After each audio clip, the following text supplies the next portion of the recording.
আমি নিজে দেখি নাই, তবে একজনের মুখে শুনলাম আপনাদের চাইতে মেয়ে মানুষেরা কম হয় না।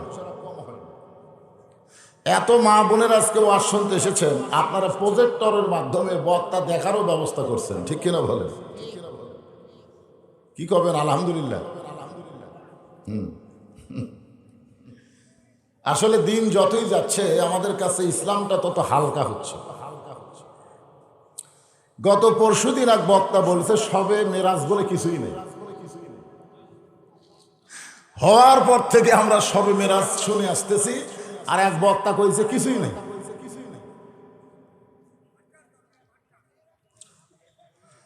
দিন দিন ইসলামটা আমাদের কাছে এত হালকা হচ্ছে।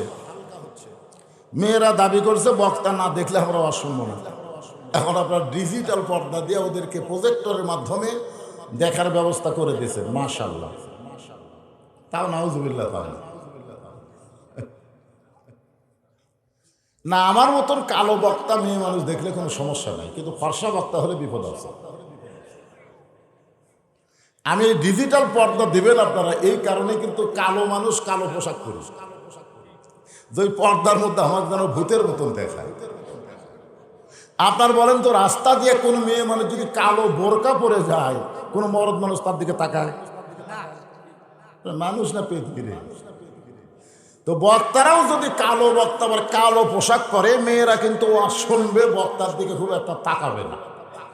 এই হিসাবে অসুবিধা নেই। যে সমস্ত মায়েরা পর্দার অন্তরালে বসে আলোচনা শুনতেছেন, আমি তাদেরকেও শ্রদ্ধা জ্ঞাপন করে এই মুহূর্তে জানতে চাচ্ছি আপনারা সকলে কেমন আছেন? আলহামদুলিল্লাহি রাব্বিল আলামিন। যে আল্লাহ শারীরিক সুস্থতা দান করে মানসিক প্রশান্তি লাভের জন্য আজকের এই কোরআন কারিমের মাহফিলে কবুল করলেন, আমরা সে আল্লাহর উপর খুশি না বেজার? তাহলে জবান খুলে সমস্বরে সকলে বলবো, রব্বানা লাকাল হামদ হামদান কাসীরান তাইয়িবান মুবারাকান ফীহি। আমরা প্রশংসা করলাম কার? কেন? এমনি এমনি না, কমপক্ষে তিনটা বিশাল কারণ আছে। তিনটা, ধরে কোন কয়টা? এক নম্বর কারণ হলো আমরা জন্মগতভাবে মুসলমানের ঘরে জন্ম নিয়েছি। যদি আল্লাহ আমাদেরকে হিন্দুর ঘরে পাঠাতো, মনে করেন, তাহলে আমাদের অবস্থা কি হতো? আমরা কি আল্লাহ পাইতাম না ভগবান পাইতাম? আপনারা বলতো ভগবান কি? হ্যাঁ, এই ভগবানের লোকেরা বাবরি মসজিদ ভাঙ্গা ওইখানে রাম মন্দির বানাচ্ছে। যেরকম কথা ঠিক কিনা? মুসলমানের কলিজার মধ্যে হাত দিয়েছে। বাংলাদেশের মুসলমান নামাজ না পড়লেও মসজিদকে জীবনের চাইতে বেশি ভালোবাসে। বিশ্বাস যদি না করেন, আপনাদের গ্রামে মসজিদ যদি কি হিন্দুরা ভাঙবার আসে, আপনারা বলেন তো কোনো বেনামাজি খাড়া হয়ে থাকবে? বলে জীবন দেবরে নামাজ হয় না পড়ি। যেই বাংলাদেশের মুসলমান মসজিদকে এত ভালোবাসে, সেই বাবরি মসজিদ 400 বছর ধরে যার ভিতরে নামাজ চলতেছিল, সে মসজিদকে ভাঙ্গায় ওই জায়গায় রাম মন্দির বানাচ্ছে।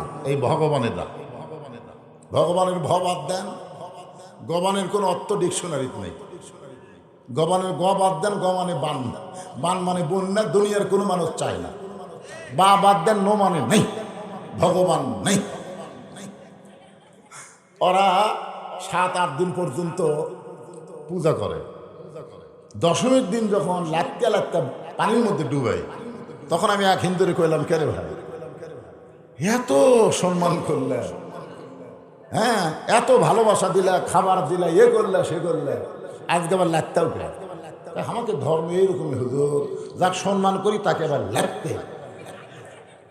এই ধর্মের মধ্যে আল্লাহ আমাকে না পাঠাইয়া সরাসরি মুসলমানের ঘরে কবুল করেছেন, খুশি না বেজার? আল্লাহ ইচ্ছা করলে ইহুদির ঘরে পাঠাবার পারতেন, আল্লাহ ইচ্ছা করলে খ্রিস্টানদের ঘরে পাঠাবার পারতেন, বৌদ্ধের ঘরে পাঠাবার পারতেন, কিন্তু ওই সকল ঘরে না পাঠায়া সরাসরি আল্লাহ আমাদেরকে ইসলামের মধ্যে কবুল করেছে। আপনারা বলেন তো ধর্মের মালিককে? আরো জোরে। সে আল্লাহ কি কইছেন?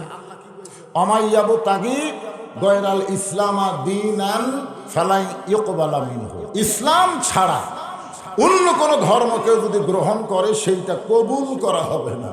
তার মানে বোঝা গেল আল্লাহর কাছে ধর্ম একটাই, তার নাম হলো ইসলাম। বাদ বাকি যত ধর্ম আছে এগুলো সব ভুয়া। যেই বলবো কি আপনারা বলবেন ভুয়া ভুয়া। ভুয়া বলতে পারবেন না? জোরে বলেন কি? আরো জোরে, জোরসে বলেন। এখন বর্তমানে ভুয়া ভুয়া একটা স্লোগান আছে না নাই? বই মেলায় গেছে গতকাল এক বুড়ে এক যুবতী বিয়ে করছে, বুঝলেন? এটা যারা ফেসবুক দেখে, ইউটিউব দেখে তারা ভালো বুঝবে। 65-70 বছর এক বুড়া 18 বছরের এক যুবতী বিয়ে করছে। সে বউলিয়া শালার লজ্জা নেই, ওই আবার বই মেলা দিচ্ছে। যেই গেছে জনগণ ভুয়া ভুয়া ভুয়া, ওরে বই মেলা থেকে বার করে দিয়েছে। আজকে আমাদের অন্তর থেকে ইসলাম ছাড়া সমস্ত ধর্মকে বের করে দিলাম। জোরে কণ্ঠে কথাকে আমার না আল্লাহর? মাশাআল্লাহ। এই জন্য আল্লাহর প্রশংসা বেশি বেশি করব। আল্লাহ শুধু ইসলাম ধর্মে আমাদের কবুল করে নাই, বিশ্ব নবীর উম্মত করে আমাদের কবুল করেছেন।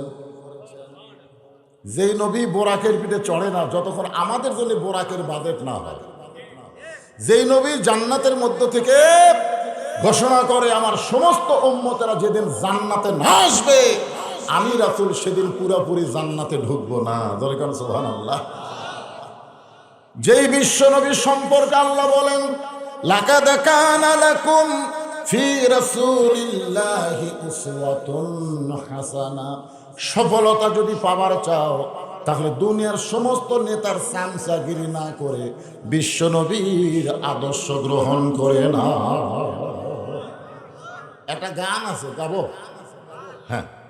আছেন আমার মুক্তার, আছেন আমার বারিস্টার, শেষ বিচারের হাইকোর্টেতে তিনি আমায় করবেন পার, আমি পাপী রাসূল জাবিন্দার। আল্লাহ যখন হাকিম হয়ে আমাদেরকে আসামি বানায় বিচার শুরু করবেন, রাসূল বলেছেন তোমাদের কোনো টেনশন নেই, কোনো টেনশন নেই, খালি ঈমান নিয়ে কবরে আসো, আমি রাসূল তোমার ওকালতি করে বারিস্টারি করে আল্লাহর কাছ থেকে জামিন নিয়ে জান্নাতে পৌঁছায় দিব। তবে শর্ত হলো ঈমান নিয়ে কবরে যাওয়া লাগবে, বেঈমান হয়ে যাওয়া যাবে না। রাজি আছেন তো? খালি ঈমান রে বেশি কিছু না, যত পাপ করেন করেন, অসুবিধা নেই, ইচ্ছা মতো করেন, কিন্তু ঈমান নিয়ে মরা লাগবে। ঈমান নিয়ে যদি মরতে পারেন রাসূল সুপারিশ করে ওকালতি করে আমাদেরকে জান্নাতে পৌঁছায় দিবেন। এমন বিশ্ব নবীর উম্মত হওয়ার জন্য খুশি না বেজার? তাহলে আমার সঙ্গে সকলে একটু গুনগুন করে বলেন, নবী না হয়ে দুনিয়ার, না হয়ে ফেরেশতা আল্লাহর, হয়েছি উম্মত আপনার, তার তরে শুকুর। এটা যে সময় আমি এটা শুনবার চাচ্ছি, দেখি আপনার কত দূর কর। মানে যখন 1000 বার কইছে তখন 1 কেজি গরু গোস্তের দাম ছিল 1 আনা। কয় আনা? 1 টাকা না, 1 আনা। ওই সময় মানুষ 1000-এর উপরে হিসাবই জানতো না, সেই সময় 1000 বার কষ্ট। বর্তমানে 1000-এর কোনো খাওয়া আছে? তাহলে আপনার 1000 বার করলেন, আবার কয় লক্ষ, লক্ষর হিসাব জানেন না আপনি? সবাই বলেন তার তরে শুকুর কোটিবার আলহামদুলিল্লাহ। 3 নম্বর আল্লাহর শুকরিয়া আদায় করার প্রধান কারণে 3 নম্বর কারণ হলো আপনার যে কোরআন থেকে ওয়াজ শুনবেন। বাংলাদেশে সবচাইতে নির্যাতিত যেই কিতাব তার নাম হলো আল্লাহর কোরআন। আজকে আগডুম বাগডুম ঘোড়াডুমের দাম আছে, আছে আছে, মাস গেলে 50,000 টাকা বেতন পাই নাই, মানে আজকের কথা বলতেছে। বাংলাদেশে প্রাইমারির দাম আছে কিন্তু হাফেজি মাদ্রাসার দাম নাই। জোরে কোন কথা ঠিক কিনা? অনেক বাপ দেখবেন তার ছোট্ট ছেলেকে, ছোট্ট মাসুম বাচ্চাকে মাদ্রাসার সামনে দিয়ে যায় প্রাইমারি ভর্তি করে দেয়, আছে না নাই? অনেক বাপ কিন্তু আছে, আপনাদের গ্রামেও আছে। এই রায়গা গ্রামে কি প্রাইমারি আছে? আপনারা কোনোদিন কি দেখছেন যে প্রাইমারি হেডমাস্টার খুব টেনশন করতেছে, বেতন নাই এবারে, বেতন নাই এবারে, মাহফিল দেওয়া লাগবে? এই কথা কোনোদিন কইছে? কারণ মাস গেলি মোসর তাও দেয়, খালি চেক লেখা ব্যাংকে শো করে 50,000 টাকা বেতন পায়। ওই মাস্টার কয়, কে রে মিথ্যা শিক্ষা দিয়ে আমি 50,000 টাকা পাই, আর তোরা জালিকাল কিতাবুল আরাইবা ফি, সত্য শিক্ষা দিয়া তোদের বেতন নাই, ছায়া চিন্তা খাওয়া লাগে ভাই। ধরে কোন কথা ঠিক কিনা? সবচাইতে কঠিন মুসিবত আমি যে আয়াতে কারিমা পড়েছি, ইজা আসাবাতহুম মুসিবা, তোমাদের উপরে যখন কঠিন বিপদ আপদ মুসিবত আসবে, ক্বালু, তখন তোমরা বলবে ইন্না লিল্লাহি ওয়া ইন্না ইলাইহি রাজিউন। আপনারা বলেন তো এটা কখন পড়েন? ও, আপনাদের কাছে মরাটাই হলো বিপদ নাকি? এইটা কি মরার আয়াত না বিপদের আয়াত? কিন্তু আমরা মানুষ মরলে কেন পড়ি? বলি যে মরাটাই বিপদ। বারে মরা বিপদ না রে, ইমান নিয়ে বাঁচাটাই বড় বিপদ। জোরে কোন ঠিক? আজকে বাংলাদেশের মুসলমান আছে অধিকাংশ ইমান হারা, মুনাফিক হয়ে গেছে। জোরে কোন কথা ঠিক কিনা? মুনাফিক। এখন আসরের নামাজ পড়ে জমির ধান দেখবার গেছে, ধানের সাইজ কিরকম, যা দেখে উপর জমির পানি চলমল করতেছে, নিচে আর জমির পানি নেই। আগে চারিদিকে তাকাছে, কেউ নাই, কেউ নাই। আস্তে করে বসে আইল কাটে দিচ্ছে, কাটে দিয়ে ওই পানি দিয়ে হাত ধুয়ে ওপর দিকে তাকায় বলতেছে, চারিদিকে তাকায় বলতেছে আলহামদুলিল্লাহ কেউ দেখেনি। আপনারা বলেন তো, লোকটা আসরের নামাজ পড়লো কিন্তু লোকটার কি নাই? ইমান নাই। ইমান থাকলে কখনো একলাই 10টা সিল মারবার পারতো না। খেলছেন সমানে মারতেছে, দরজা জানলা বন্ধ করে দিয়ে, কেউ দেখেনি ভাই, কেউ দেখেনি ভাই। মনের ঘরে তালা দিয়া চাবি নিয়া আসেন সাই, আমি অধম শব্দ কি তার হুকুম ছাড়া বাইরে যাই, হুকুম ছাড়া বাইরে যাই। মনুরে তোমার দুই কান্দে দুই মোহরি, লিখিতেছেন ডায়েরি, দলিল দেখে রায় দিবে, টাকা পয়সার নাই কারবার। সবাই বলেন আছেন আমার মুক্তার, আছেন আমার ব্যারিস্টার, শেষ বিচারের হাইকোর্টেতে তিনি আমায় করবেন পার, আমি পাপী তিনি জামিনদার। যে কোরআন থেকে আপনাদের তাফসির শোনানো হবে ইন্না লিল্লাহর উপরে, এই কোরআন সম্পর্কে 3টা স্বীকারোক্তি দেওয়া লাগে। কয়টা? 1 নম্বর হলো এই কোরআনে কোনো সন্দেহ, এই কোরআনে কোনো গোজামিল, এই কোরআনে কোনো ধোঁকা। তাহলে এই কোরআনে সন্দেহ নাই, গোজামিল নাই, ধোঁকা নাই, সেই কোরআন বাদ দিয়ে কার আইন মানতেছে?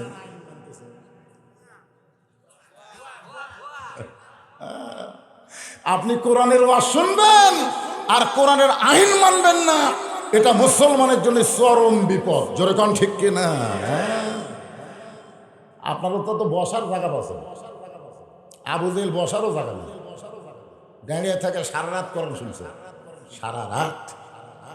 সকালবেলা গিয়ে মিটিংয়ে বলতেছে এত সুন্দর কোরআনের বাণী রে, রাতটা কোন দিক দিয়ে গেল বুঝবারই পারিনি। সুবহানাল্লাহ। আবু জেহেল কোরআনের পক্ষে কথা বলতেছে, এত সুন্দর কোরআনের বাণী, রাতটা কোন দিক দিয়ে গেল আমি বুঝবারই গেলাম। আবু সুফিয়ান বলে, নেতা, যে কোরআন শুনতে রাত কোন দিক দিয়ে গেল বোঝা যায় না, সেই কোরআনকে গ্রহণ করলে অসুবিধা কি?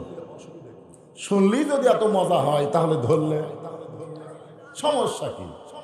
আবু জেহেল বলতেছে হক কথা রে, হক কথা, হক কথা জোরে বলা যাবে না। দেশাইল কলিকাল, ভেড়া চাটে বাঘের গাল, আসল কথা বললে তোমায় জেলে দিবে রে, আসল কথা বললে তুমি মামুনুল হক হওয়া লাগবে।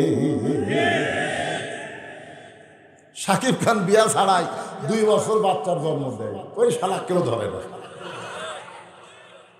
আর মামুনুল হক বউ নিয়ে ধরা পড়লে সাংবাদিক কয় তোর কাবিন আছে, চাপাত খালি জুতার বাড়ি। জোরে কোন কথা ঠিক? দেশাইল কলিকাল, ভেড়া চাটে বাঘের গাল, দেশাইল কলিকাল, ভেড়া চাটে বাঘের গাল, আসল কথা বললে তোমায় জেলে দিবে রে, হক কথা বললে তোমায় ধরবে রে। আবু জেহেলও জানে হক কারে কয়। আবু সুফিয়ানকে বলতে যে বড় হক কথা জোরে বলা যাবে না, তুই আমার কাছে আয়।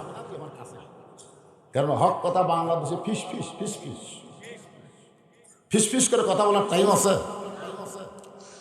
আবু জেহেল বলে, আবু সুফিয়ান তোর কানটা আমার কাছে দে। যেই কানটা মুখের কাছে আবু জেহেল বলতেছে, এই কোরআনকে যদি গ্রহণ করি তাহলে তোর নেতাগিরি আমার নেতাগিরি চলবে না, আসল নেতা এতিম ফোলা। তোর নেতাগিরি আমার নেতাগিরি চলবে না। আজকে বাংলাদেশে যারা নেতাগিরি করতেছে, খালি কোরআনের আইন চালু হলে তুই আবু জেহেল মার্কা ভুয়া নেতা চলবে, হ্যাঁ চলবে। সবচাইতে বড় বিপদ হলো বুড়া মানুষ মসজিদে যায়, যুবকরা যায় না। যখন হবে চামড়া ঢিল, আল্লাহর সাথে দিবে মিল। যখন তাকে চামড়া টাইট, আল্লাহর সাথে করবে ফাইট। সবচাইতে বড় বিপদ হলো নেতার ছেলের মাথায় পাগড়ি ওঠে না। যাদের মাথায় পাগড়ি দেওয়া হয় অধিকাংশই তারা গরিবের সন্তান, জোরে কোন ঠিক কিনা? অথচ নেতা মরে গেলে আপনারা তো এমন নেতা পাচ্ছেন, মরে গেলেও কোরআন শরীফ খতম দেওয়ার বুদ্ধি নেই। ভালোই আছেন আলহামদুলিল্লাহ। আমি যদি আলহামদুলিল্লাহ কই, আপনারা সত্যটা করবেন আলহামদুলিল্লাহ না আলহামদুলিল্লাহ, যা কোন অসুবিধা। নেতা মরে গেছে, যেই নেতা জীবিত অবস্থায় কোরআনের বিরুদ্ধচারণ করেছে, মরে যাওয়ার পরে মাদ্রাসার হাফেজেরা তার রুহের মাগফিরাতে কোরআন খতম দেয়। ফেরেশতা বলে, মাবুদ গো, যারা কোরআন খতম দিলে তাদের রেজাল্ট কি? বলে, ওরা পড়া মাত্রই নেকি পাচ্ছে, নেতার আমল নামায় একটা নেকিও হবে না। কারণ রাসূল বলেছেন, যে কোরআন পড়বে আল্লাহ তাকে নেকি দিবে, কারো জন্য কোরআন সাহালান দেওয়া যাবে না। সালাম দিবে, আপনি পড়া মাত্র নেকি পাওয়া শেষ। সবচাইতে বড় বিপদ হলো পুরুষ মানুষ মসজিদে নামাজ পড়ে আর মেয়েরা ঘরের মধ্যে স্টার জলসা জি বাংলা দেখে। আপনারা কোন তো স্টার জলসা জি বাংলা রহমত না গজব? তাহলে বিপদ আপদ মুসিবতে কি বলবেন? আপনার বউ যখন স্টার জলসা দেখতেছে, আপনি কাছে বলবেন ইন্নালিল্লাহি ওয়া ইন্না ইলাইহি রাজিউন। বউ সংকটে বলবে, কে গো, মানুষ মূল্য যেটা কয় তুমি যেটা মানুষের সামনে সেটা বলতেছে। আপনি একটা বেপর্দা মেয়ে দেখেন, ইন্নালিল্লাহ পড়ে। কারণ বেপর্দা মেয়ে দেখা মানে যুবকদের ইমান মরে যাওয়া। ধরে কোন কথা ঠিক আসেন। ইন্নালিল্লাহর পরে একটা সুন্দর তাফসীর করে আপনাদের বর্তমান প্রেক্ষাপটে শুনাই। আসলে কোরআন অতীত যুগের খালি কিতাব না, কিয়ামত পর্যন্ত সকলের সর্বকালের সর্বশ্রেষ্ঠ কিতাব। এজন্য আল্লাহ কোরআনে বলেছেন, অনুনাজ্জিলু মিনাল কুরআনি মা হুয়া শিফাউ ওয়া রাহমাতুল লিল মুমিনিন। এর বাংলা অর্থ হলো সব সমস্যার সমাধান আপনার বলবেন দিতে পারে আল কোরআন। বলতে পারবেন না? হয়ে যান, সব সমস্যার সমাধান কোরআনের পক্ষে একটা স্লোগান দিলেও আল্লাহ আপনাকে জান্নাত দিবার পারে। আপনারা স্লোগান সবাই দিচ্ছেন না, দেবে না?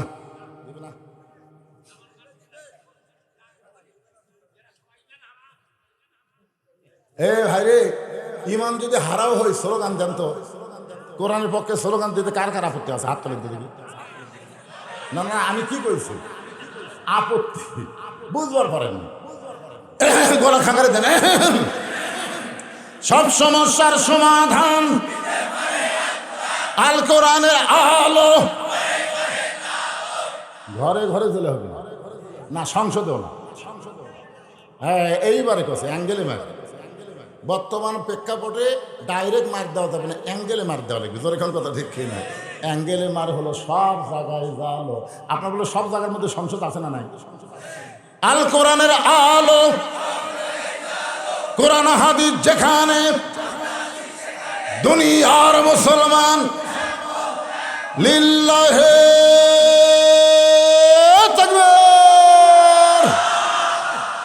এখন আসেন ইন্না লিল্লাহর উপর আমরা তাফসীর শুনবো।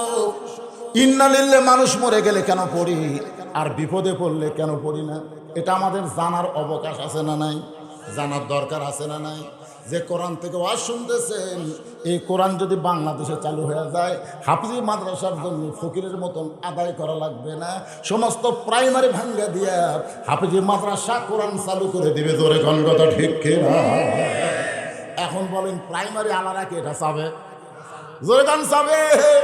যখন করোনা শুরু হলো তখন সব প্রাইমারি বন্ধ হলো, একটা হাফিজি মাদ্রাসা বন্ধ হয় নাই। এক নেতা প্রধানমন্ত্রীকে বলল, প্রধানমন্ত্রী ও হলো নাস্তিক, জোরে কোন কি?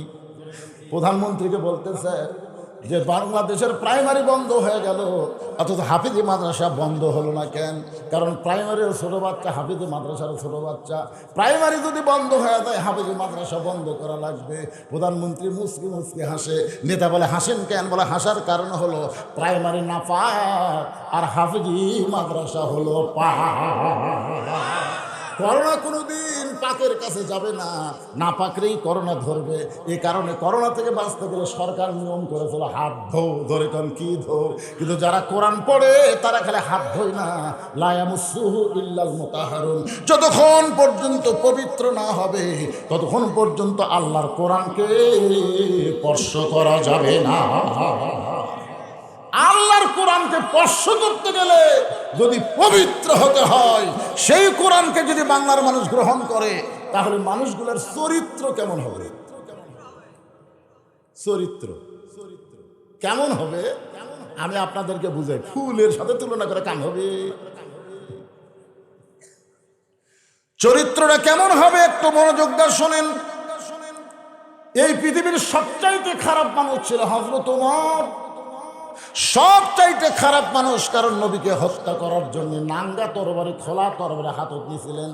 এই কোরআনের পরশে আল্লাহ সেই খারাপ মানুষকে সবচাইতে ভালো মানুষ বানায়া দিলে। হযরত ওমর এক সময় বাংলাদেশের মতন ৯৬টা দেশের খলিফা। এই বাংলাদেশের মতন ৯৬টা দেশের খলিফা, খুব মনোযোগ দিয়ে শুনবেন, বাংলাদেশের মতন কয়টা আল্লাহর কোরআন দিয়ে রাষ্ট্র চলে? হযরত ওমর মসজিদের মেম্বরে বসে খুতবা দিচ্ছেন। খুতবা মানে আমি যেরকম ওয়াজ করতেছি ঠিক সেই রকম বক্তব্য দিচ্ছেন। এমন সময় একজন সাহাবী দাঁড়িয়ে বলে, ইয়া আমিরুল মুমিনিন, আপনার বক্তব্য শুনবো না। ওমর ফারুক বললেন, আমার অপরাধ কি?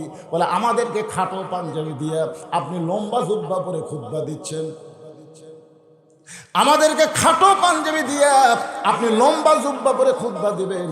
যতক্ষণ জুব্বার কাহিনী না বলবেন ততক্ষণ আপনার খুতবা শুনবো না। আজকে এমপি যদি ভাষণ দিবার চায়, আর একজন যদি বলে আপনি তো ভোটে এমপি হন নাই, আপনার ভাষণ আমরা শুনবো না, সঙ্গে সঙ্গে পুলিশের ধরবে। ধরে কোন কথা ঠিক কি না? কি বুঝতেছেন ভাই? বিয়ে না করেই যদি সন্তানের বাপ হয়, আপনারা কি কর? আর ভোটটা পেয়ে যদি নেতা হয়, আপনারা কি কর? যা বলেন বলেন, পরে বলেন, এখন বলার দরকার নেই, খালি বুঝে যান। একটু মনোযোগ দিয়ে শুনবেন। ওমর ফারুকের চোখ দিয়ে দর দর করে পানি পড়তেছে। এমন সময় আব্দুল্লাহ ইবনে ওমর ৬ লক্ষ হাদিসের হাফেজ, ৩০ পারা কোরআনের হাফেজ, জোরে কোন সুবহানাল্লাহ। অর্ধ পৃথিবীর খলিফার সন্তান, ৬ লক্ষ হাদিসের হাফেজ, আবার ৩০ পারা কোরআনের হাফেজ। বাবার পাশে দাঁড়ায় বলতেছে, নবীর সাহাবীরা রে, তোমরা খাটো পাঞ্জাবি হলেও নতুন কাপড় পরে নামাজ পড়তে এসেছো, কিন্তু আমার পরনের দিকে তাকায় দেখো, আমার পরনে কিন্তু নতুন জামা নাই। সাহাবীরা বলেন, আব্দুল্লাহ, আজকে জুমার দিনে নতুন জামা না পরে তুমি পুরাতন জামা কেন পরলা? আব্দুল্লাহ বলতেছে, আমি যদি নতুন জামা পরতাম আমার বাবার জুব্বা লম্বা হতো না। গভীর রাত্রে দুনিয়ার সবাই যখন ঘুমায় গেছে, এমন সময় আমার বাবা আমার দরজায় গিয়ে ডাকতেছে, আব্দুল্লাহ রে, একটু দরজা খোল। আমি দরজা খুলে তাকায় দেখি বাবা একটা পাঞ্জাবি নিয়ে দাঁড়ায় আছে। আমি খুশি হয়ে বললাম, বাবা, বাইতুল মাল থেকে একটা পাঞ্জাবি আমার দেওয়া হয়েছে, আবার গভীর রাত্রে আর একটা দিবার বাজাইছেন। ওমর কান্দার বলে, আব্দুল্লাহ, ইন্নাল্লাহা ইয়ামুরুকুম আন তুআদ্দুল আমানাতি ইলা আহলিহা ওয়া ইযা হাকামতুম বাইনান নাস আন তাহকুমু বিল আদল। আব্দুল্লাহ রে, এই পাঞ্জাবি আমার ভাগে পড়ছে বাজান, এত খাটো পাঞ্জাবি গায়ে দিয়া আগামীকাল খুতবা কেমনে দিব? তোর পাঞ্জাবিটা আমারে দান করে দে, তোরটা আমারটা মিলে আমি লম্বা জুব্বা বানাবার চাই। আব্দুল্লাহ বলে, বহুদিন পরে একটা নতুন কাপড় পাইছিলাম, কিন্তু বাবার কারণে সেই কাপড় বাবারে দান করে দিলাম। বাবা তারটা আমারটা মিলে একত্র করে লম্বা জুব্বা বানায় আজকে খুতবা দেয়।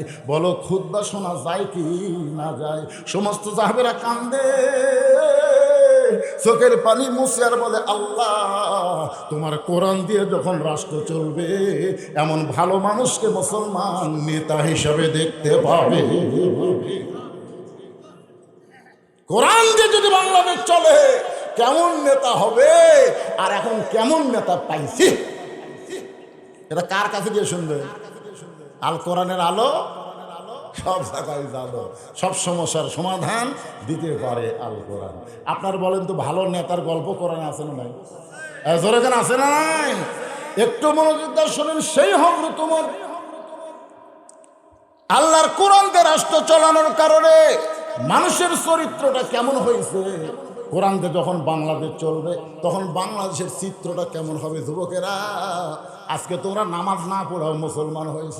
বর্তমান প্রধানমন্ত্রী শুধুমাত্র নামাজের জন্য 564টা মডেল মসজিদ বানাচ্ছে। আপনারা বলেন তো, মডেল মসজিদ বানানোর কারণ কি? আরো জোরে কোন কি কারণ? নামাজের জন্য এতগুলো মসজিদ বানালো, কিন্তু মসজিদে, সুন্দর মসজিদ কিন্তু মুসল্লি নাই। আমার এলাকার কিছু লোক 201 গম্বুজ মসজিদ দেখতে গেছিল, ওই যে টাঙ্গাইলের মধ্যে, টাঙ্গাইলে, হ্যাঁ টাঙ্গাইলে, গোপালনগর থানায়। তো দেখে বলতে, হুজুর আপনি দেখছেন? হায় রে, আরে কি রে, 201 গম্বুজ হুজুর। আমি বললাম, মসজিদ দেখছি হুজুর। তুই কোন সময় গেছিলি? দুপুরবেলা, জোহরের নামাজ। আর শালার মুখত কথা, ওই নামাজ পড়েনি, মসজিদ দেখিছে। তো বর্তমান সরকার যদি নামাজের বিল না পাস করে মসজিদ বানায়, তাহলে যুবকেরা মসজিদ দেখবি কিন্তু ভিতরে ঢুকবি না। এই জন্য আল্লাহ কোরআনে বলেছে, আল্লাযীনা ইন মাক্কান্নাহুম ফিল আরদ, মুসলমানের মধ্যে কাউকে যখন ক্ষমতার চেয়ারে দেওয়া হবে, তার 1 নম্বর কাজ হলো 564 মসজিদ বানান। এটা 1 নম্বর কাজ না। 1 নম্বর কাজ পদ্মা সেতু নির্মাণ করা না। 1 নম্বর কাজ বাল্য বিয়ে বন্ধ করা না। 1 নম্বর কাজ মাদকমুক্ত সমাজ করা না। 1 নম্বর কাজ হলো আকামুস সালাত, নামাজ কায়েম করা। ধরে কোন কথা ঠিক কিনা? নামাজ যদি কায়েম হয়ে যায়, একটা যুবকের কাছে যদি 4G 5G মোবাইল থাকে, আপনার কোনো টেনশন নেই। ওই 4G 5G মোবাইলে কি করবি? ওই ভালো জিনিসগুলোই দেখবি। খারাপ জিনিস দেখবার গেলে নামাজ বলবে কে রে?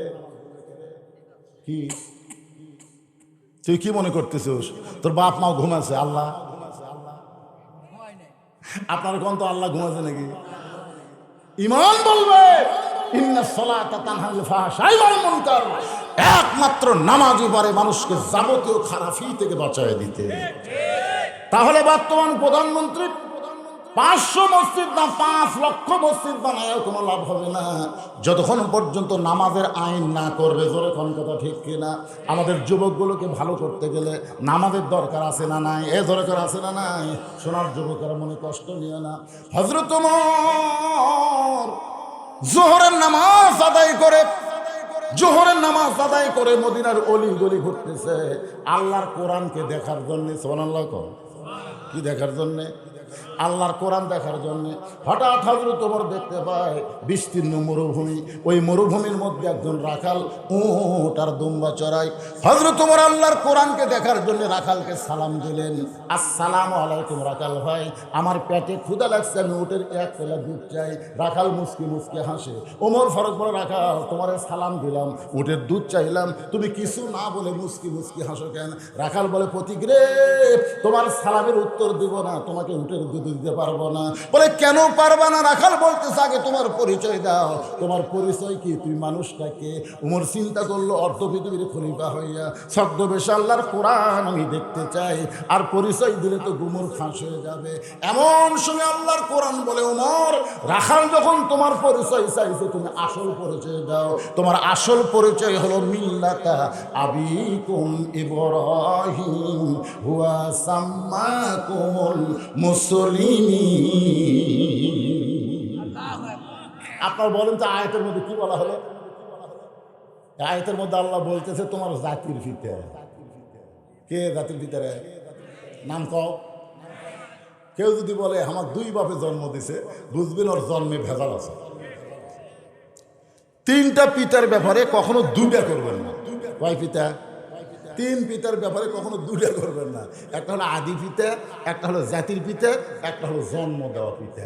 এই তিন পিতার মধ্যে দুই পিতা নাই, সব একটা করে। তাহলে আদি পিতা কয়টা? জাতির পিতা কয়টা? জন্ম দেওয়া পিতা কয়টা? যারা বলতেছে নাকি ভেজাল আছেন নাকি কথা কথা কি মন খারাপ করতেছেন? এখানে ফেরেস্তা আছে না নাই? জোরগান আছে না নাই? দুই কান্দর দুটো আছে, আবার অসংখ্য ফেরেস্তা সামিনের উপর খাড়া হয়ে আছে।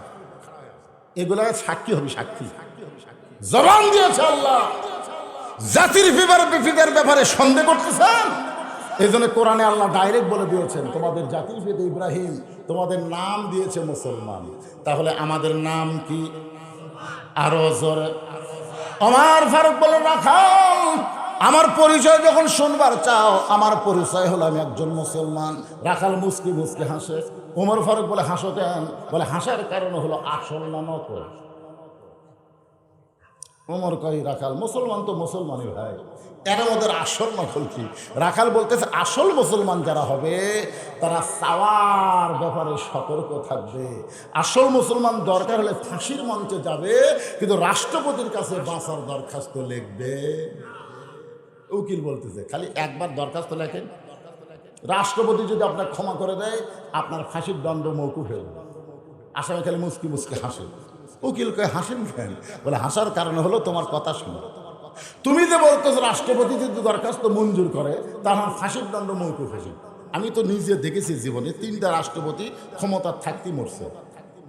কয়জন? যারা মরে তাদের কাছে দরখাস্ত লেখা যায় আছে? যাই মরে না তিনি কে? একটা হলো বঙ্গবন্ধু শেখ মুজিবুর রহমান, একটা জিয়াউর রহমান, জিল্লুর রহমান। যারা ক্ষমতার থাকতে মরে যায় তাদের কাছে দরখাস্ত লেখা যায়। উকিল বলতেছে তাহলে আপনার ফাঁসি হবে। আসামি মুস্কি মুস্কি হাসে। উকিল বলে হাসেন কেন? বলে হাসার কারণ হলো আমার ফাঁসি হবে কিন্তু আমার মৃত্যু হবে না। উকিল বলে ফাঁসি হবে মৃত্যু হবে না, এটা কেমন কথা? আসামি বলতেছে আল্লাহর কোরআন পড়। আল্লাহ কোরআনে বলতেছেন ওয়ালা তাকুলু লিমান ইউকতালু ফি সাবিলিল্লাহি আমওয়াতুম বাল আহইয়া ওয়ালাকিন লা তাশউরুন। আল্লাহ রাস্তায় যাদেরকে ফাঁসি দেওয়া হয়, আল্লাহ রাস্তায় ফিলিস্তিন মুসলমানকে হত্যা করা হচ্ছে, জোরে কোন কথা ঠিক কিনা? আল্লাহ রাস্তায় যাদের ফাঁসি দেওয়া হয়, আল্লাহ রাস্তায় যাদেরকে হত্যা করা হয়, তোমরা তাদেরকে মৃত্যু বলো না। আমি আল্লাহ বলতেছি তারা জীবিত। এটা কি আমার কথা না আল্লাহর কথা? জোরে বলেন। তাহলে চাইতে হবে কার কাছে? তুমি দুধ চাইলা কার কাছে?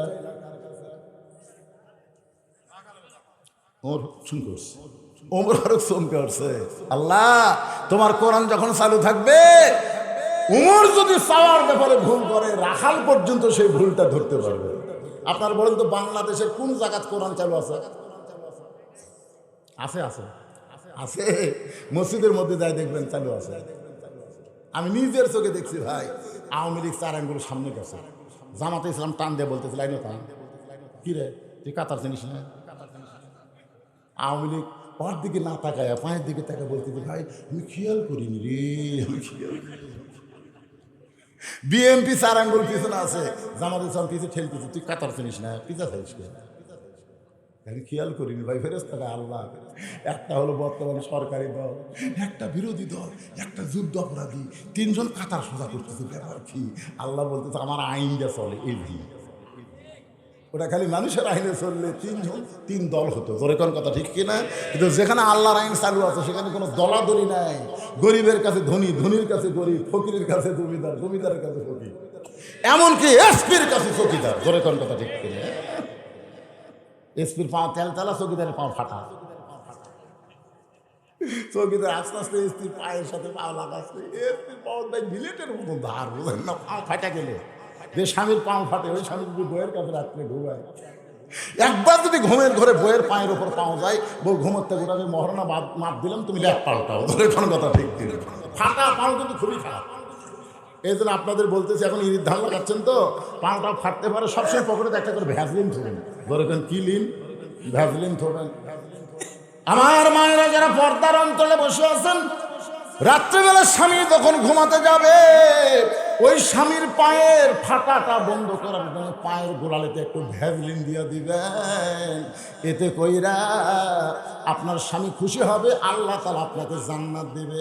রাসূল বলে, ফাতেমা, আল্লাহর পরে কাউকে যদি সেজদা দেওয়ার হুকুম থাকতো, আমি তোমারে বলতাম আলীর পায়ে সেজদা কর। ও ফাতেমা, আল্লাহ ছাড়া কাউকে সেজদা দেওয়া যাবে না। এই কথার দ্বারা বোঝা গেল মেয়ে মানুষের কাছে আল্লাহর পরে সবচাইতে দামি ওই ব্যক্তি হলো তার স্বামী। আপনাকে বিরুদ্ধে করলাম না পক্ষে দিলাম? এখন অধিকাংশ মেয়ে মানুষ স্বামীর সেবা করার চায় না। এখন আপনাদের বইয়ের খবরকে আল্লাহ ভালো জানে, কিন্তু আমারটা খুব একটা ভালো না। আপনারা বলেন আমার কথা কি রেকর্ড হচ্ছে না? আমার বউ কিন্তু শুনতেছে। তুমি আজকে মহাদেবপুর যা আমার বিরুদ্ধে ওয়াজ করলে, আমি কইলাম না রে পাগলি, তুই যা করিস তা কইনি, সামান্য কইছি, তাতেই খেপে গেছিস। আমার মায়েরা পর্দার অন্তরের মনোযোগ দর্শনেন, হযরত ওমর চোখের পানি বের করে বলে, রাখাল ভাই, চাওয়ার ব্যাপার আমার ভুল হয়ে গেছে। রাখাল বলতে, ভুলটা যখন স্বীকার করলা, তাহলে আল্লাহ তোমাকে তওবা করার সুযোগ দিয়েছে। ইবলিস ভুল স্বীকার করেনি, যার কারণে তওবা করার সুযোগ নাই। আদম ভুল স্বীকার করেছে, যার কারণে আল্লাহ তওবা করার সুযোগ দিয়েছে। আমরা যত পাপই করি না কেন, মাগরিব এশার নামাজ পড়ি নাই, এখন যদি ভুল স্বীকার করে বলে আল্লাহ ফজর থেকে আর নামাজ বাদ দেব না, আল্লাহ বলে, বান্দারে, ভুলটা স্বীকার করে ফজর থেকে যখন নামাজ ধরবার নিয়ত করলি, তুই যত নামাজ পড়িস নাই, আমি সমস্ত না পড়ার নামাজের পাপ মাফ করে দিলাম। এখন যারা মাগরিব এশার নামাজ পড়ে নাই, আপনারা কি এরকম বলতে পারেন, হুজুর ফজর থেকে আমরা নামাজ ধরব না? সবাই কবি না তো, কারণ অনেকে পড়ছেন এশার নামাজ, তারা কেমনি, কারণ যারা পড়েনি তারা আবার জবান খুলতেছে না। মনে কষ্ট নিয়েন না। ওমর ফারুক বললেন, রাখাল ভাই, তাহলে আমি তওবা পড়ি। রাখাল বলে, তুমি মূর্খ মানুষ, তুমি তওবা কেমনে পড়বা? যে চাওয়ার ব্যাপারে সতর্ক হয় না, সে সবচাইতে বড় মূর্খ। আমি তওবা পড়াই, তুমি আমার সঙ্গে তওবা পড়ো। ওমর ফারুক চমকে উঠছে, সুবহানাল্লাহ।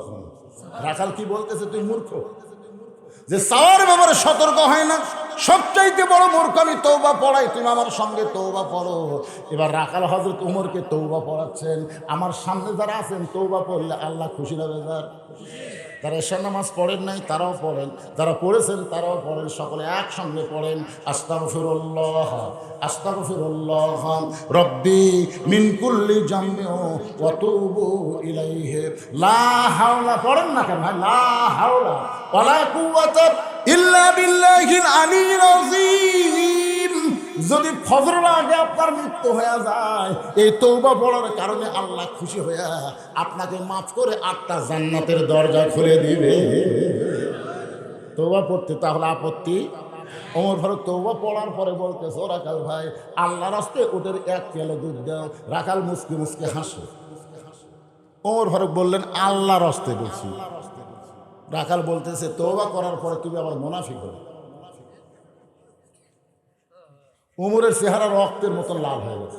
এই রাখাল, মুখে যা আসে তাই কোসকে। আমার এক কাফের বললে আমি সহ্য করবো, কিন্তু মুনাফিক বললে আমি সহ্য করবো। কারণ কাফের থাকবে জাহান্নামের উপরে আর মুনাফিক থাকবে জাহান্নামের তলে। কাফের উপর থেকে যে পেশাব পায়খানা করবে, তলে মুনাফিক সেটা খাবে। সাহাবীরা বললো, হুজুর এই বদমাইশ মুনাফিক কোন দল থেকে হবে? আল্লাহ রাসূল বললেন, চিল্লাস না, মুনাফিকের আবাদ হবে মুসলমানের ভিতরে। গোটা পৃথিবীর মধ্যে সবচাইতে বড় মুনাফিকের দেশের নাম হলো বাংলাদেশ। গোটা পৃথিবীর মধ্যে সবচাইতে মুনাফিকের দেশের নাম কি? আরো জোরে জোরসে বলুন। ওয়াজ শুনে কিন্তু আমল করে না। লিমা তাকুলু মা লা তাফআলু। উমর ফারুক বললেন, রাখাল আমার মধ্যে মুনাফিকের কি দেখলা? রাখাল বলতে, তুমি সত্যি করে বলো তো, আমি কি উটের মালিক? আমি যদি উটের মালিক হতাম, তুমি আমাকে রাখাল কইলা কেন? আর রাখাল যখনই কইছো, তখন তোমার মন বলতেছে আমি মালিক না।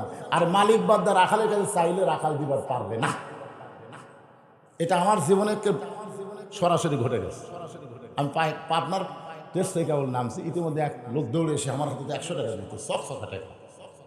টাকা পকেট থেকে বললাম, ভাই কি খবর? দোয়া করেন হুজুর। আর বই ফেরত বাদ চাইছে, আল্লাহ দিন একটা পুত্র দেয়। সঙ্গে সঙ্গে পকেট থেকে 200 টাকা বের করে দিলেন। হুজুর আমি তো টাকা চাইছি, দোয়া চাইছি। ওইগুলো পাগলা, আমি 3 মেয়ের বাপ, আমি নিজেই 3 মেয়ের বাপ রে। আমার দোয়া দিয়ে যদি পুত্র সন্তান হয়, তাহলে আল্লাহ আমাকে দিত। তুই কি মনে করছিস পরপর 3টা মেয়ে হলো, আমি দোয়া করিনি? তখন কয়, হুজুর তাহলে আপনি টাকা আপনি নেন, আমার নাম।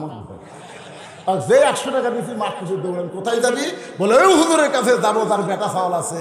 আমি বললাম, কোনো হুজুরের কাছে না, কোনো পীরের কাছে না, কোনো বাবার কাছে না। পাইতে যদি চাও সরাসরি তার কাছে চাও। আরো জোরে বলেন। রাখাল বলে, পথিক সত্যিই যদি উঠের 1 পেয়ালা দুধ চাও আল্লাহর হস্তে, তাহলে এখান থেকে 10 মাইল দূরে মালিকের বাড়ি। ওই মালিকের বাড়ির দরজা দিয়ে বলো, মালিক তোমার রাখাল উট আর দুম্বা চড়ায়, তুমি মালিক যদি হুকুম দাও, তাহলে রাখাল আল্লাহর হস্তে ওদের 1 পেয়ালা দুধ দিবে। ওমর ফারুক মুস্কি মুস্কি হাসের বলে, রাখাল ভাই অত দূর মালিকের বাড়ি যাওয়ার দরকার নাই, বরং তোমাকে 2টা টাকা দিলাম, এই 2টা টাকার বিনিময়ে তুমি ওদের 1 পেয়ালা দুধ দাও। রাখাল বলে, পথিক রে, তুমি কি হযরত উমরকে চিনো? তুমি কি হযরত উমরকে চিনো?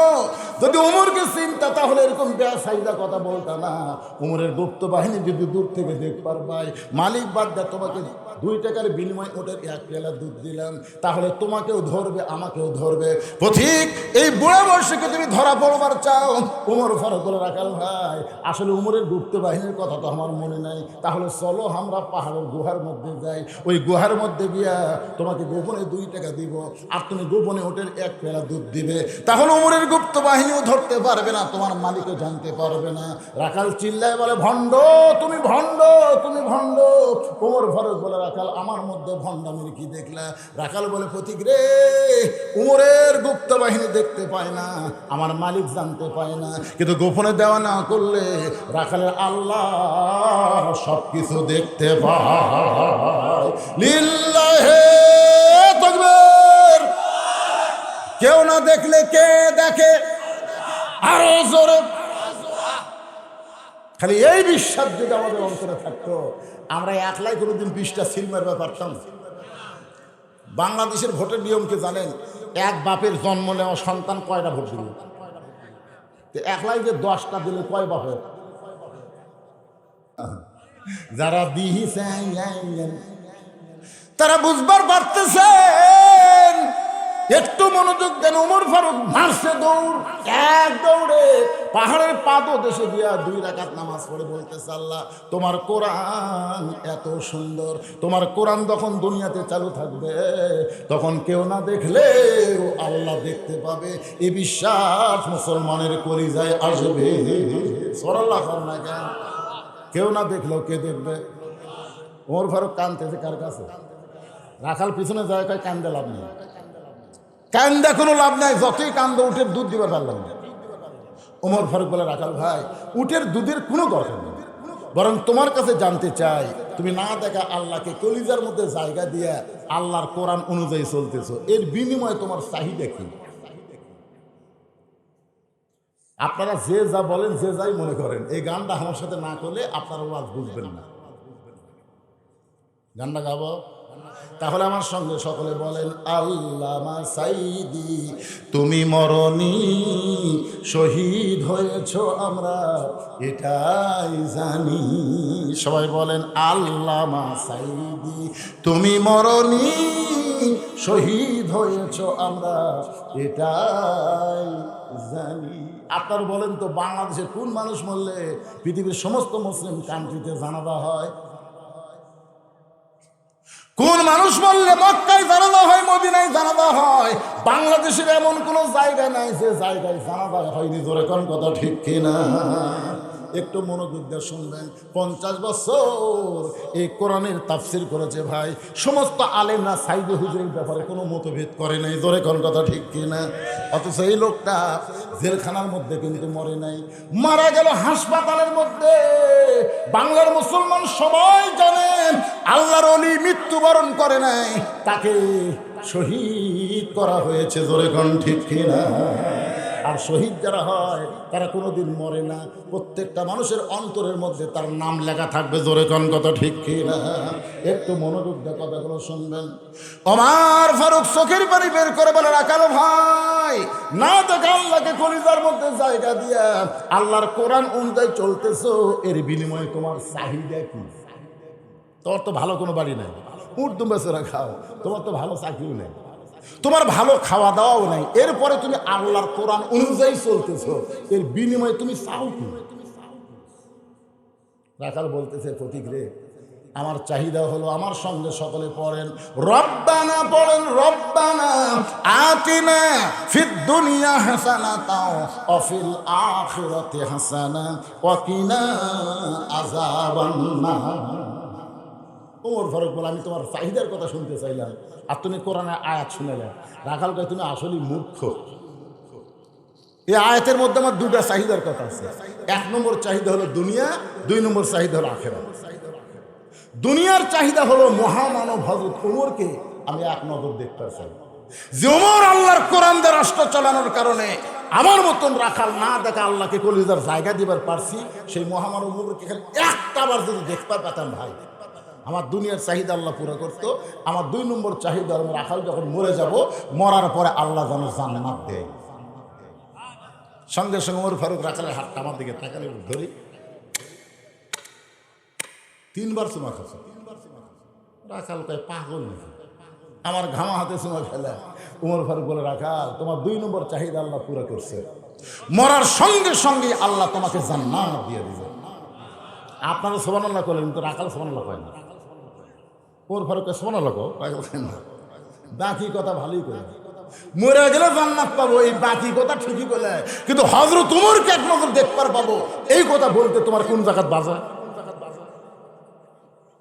একটা হলো নগদ, একটা হলো বাকি। আপনারা যে দানগুলো করলেন, এগুলো কি নগদ? না না, সেটা না। রেজাল্ট যেটা পাচ্ছেন, পুরস্কার যেটা পাচ্ছেন, ইনাম সাহেব যেটা বলেছেন, সেটা কি নগদ না বাকি? টাকা দিল 10, ব্যস্ত ফসা ফস, টাকা দিল 20, ব্যস্ত দিয়ে 20। বাকি আমরা ওয়াশ করছি ভাই, রাখাল কই মরে গেলে জান্নাত পাবো, এই বাকি কথা ভালোই করে, কিন্তু হযরত ওমরকে এক নজর দেখতে পাবো, এই কথা বলতে তোমার কোন জায়গায় বাজার?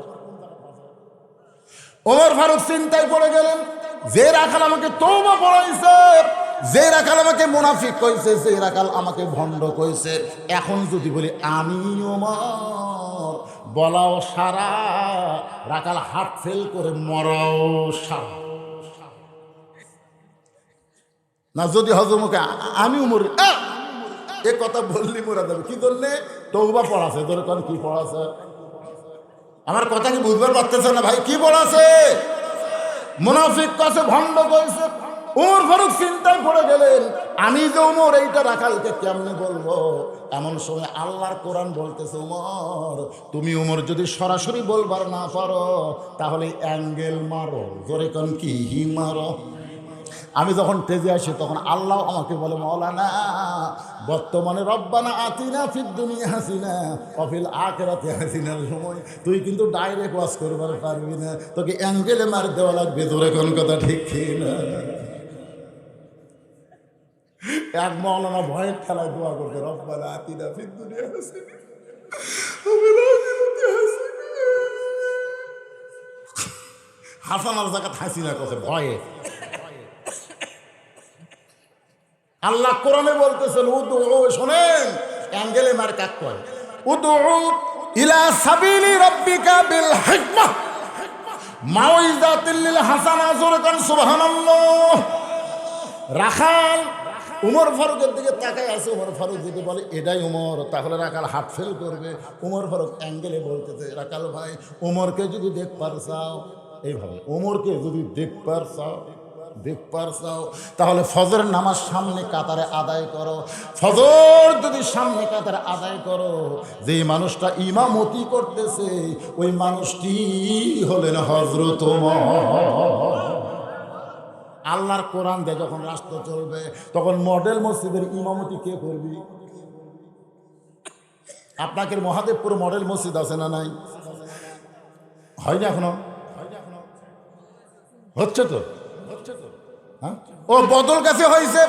এখন চিন্তা করেন আল্লাহর কোরআন দিয়ে যখন বাংলাদেশ চলবে, প্রত্যেকটা মডেল মসজিদের ইমামতি করা লাগবে উপজেলা চেয়ারম্যানকে। ধরে কোন কি চেয়ারম্যান? সামনে উপজেলা নির্বাচন আছে না নাই? নির্বাচনে যখন ভোট চাবে তখন আপনি বলবেন আপনি কোন মসজিদের ইমাম? আমি তো না তো আমরা ভোট দিব। ভোটের আগে মাইয়া মাহি যুবকেরা বুঝতেছে বোরকা পড়ছে, তোরে কর কি পড়ছে? ওমর ফারুক বলে, রাখাল সত্যি যদি ওমরকে দেখতে চাও তাহলে ফজরের নামাজ সামনে কাতার আদায় করা লাগবে। রাখাল ছোট বাচ্চার মতন কান্দে। ওমর ফারুক বলে, রাখাল এতক্ষণ হাসলে এখন আবার কান্দ কেন? বলে, কান্দার কারণ হলো বারান্দায় নামাজ পড়ি, মসজিদের ভিতরে ঢোকার সাহস পাই না। মসজিদের মধ্যে দামি দামি সাহাবি, ওই দামি দামি সাহাবির মধ্যে আমি রাখাল কেমনি যাই, এজন্য আমি বারান্দাত নামাজ পড়ি ভাই। ওমর ফারুক বলে, রাখাল রে মসজিদের মধ্যে দামি আর তুমি কম দামি, এই বুঝটা তোমারে দিল কে? মসজিদের মধ্যে দামি তুমি কম দামি, এইটা তোমারে বুঝাইলো কে? আল্লাহর কোরআনের আইন হলো ইন্না আকরামাকুম ইনদাল্লাহি আতকাকুম। ওই ব্যক্তি সবচাইতে দামি হয় যার কলিজার ভিতরে আল্লাহর বেশি ভয়। আপনারা কি মনে করতেছেন আমি সিয়ারত বসে ওয়াজ করতেছি আমি দামি? আমার মতন বহু বক্তার অবস্থা খারাপ। বর্তমানে হিসাব করে দেখলাম বাংলাদেশের অধিকাংশ বক্তারাই জাহান্নামী হবে। আমি হিসাব করে দিচ্ছি। কি বুঝতেছেন? আমি চিন্তা করলাম কে রে ওয়াজ দিয়ে জান্নাত যাওয়া যাবে? বারবার আমার ভিতর থেকে বলতেছে নোট এলাও, নোট এলাও। আমি চিন্তা করলাম আমার যে 3টা মেয়ের বাপ হয়েছে, আমি রে 3 মেয়ের বাপ হলে জান্নাত যাওয়া যাবে? তখন বলতেছে ভালো জায়গা বিয়ে দেওয়া লাগবে। এখন তো হিসাব করে হুজুর তোর দাবাই বলে কি ঠিক আছে? আমার ইমান বলতেছে নট অ্যালাউড। আমি চিন্তা করলাম জান্নাতে কিভাবে যায়? তখন আপনারা যে ওয়াজ করে টাকা দেন, সেই টাকা দিয়ে যারা আমাকে দাওয়াত দিয়েছে নিজের চোখে দেখে আইছে আমি 200 শতক জায়গার উপরে। কয় শতক? 200 শতক। আবার সেদিন কিনলাম 35 শতক। এই 235 শতক জায়গার উপরে মসজিদ, মাদ্রাসা, ইয়াতীমখানা নির্মাণ করছি। আপনার যে টাকা দেন না সেই টাকা দেন, পৃথিবীর কারো কাছ থেকে 1 টাকা দান সদকা নেওয়া হয়নি। এই টাকা দিয়ে মসজিদ মাদ্রাসা নির্মাণ করার পরে আমার ইমান আমাকে বলতেছে জান্নাত যাবার না পারলেও বারান্দার তোর জায়গা হবে। যদি আল্লাহ রহমত করে তাহলে ভিতরে ঢোকার চান্স হবে। কি বুঝতেছেন? আপনার নিচে বসে আছেন দেখে আপনারা কম দামি। নিচে দেখবেন মুদির দোকানে গেলে সবচাইতে ওজনের পাথর কিন্তু নিচেই থাকে, 1 কেজি থাকে না? নিচে থাকে না? তার উপর 500, তার উপর 200, তার উপর 100, তার উপর 20, উপর যেটা এটা ওজন কম 20। আর আপনারা হলেন 1 কেজি, আমি হলাম 20 গ্রাম। ভাই টাকা যখন আপনারা সাধারণত বলেন নিচে 1000 টাকা থাকে না? তার উপরে 500, তার উপরে 200, তার উপরে 100, তার উপরে 50, তার উপরে 20, তার উপরে আস্তে আস্তে 5 টাকা। যত উপরে যাবেন ততই দাম কমবে। ইল্লা সভাপতি তাই বলে আপনি আমার ওস্তাদ, মনে আছে আমার কথা? জামিলের ছাত্র ছিলাম, আপনার পিছনে 5 ওয়াক্ত নামাজ পড়তাম। আমার সেই হুজুর আজকে বসে আছে, আমার ভিতরে একটা আলাদা ভয় যাচ্ছে, বুঝলেন? কি মন খারাপ করতেছে?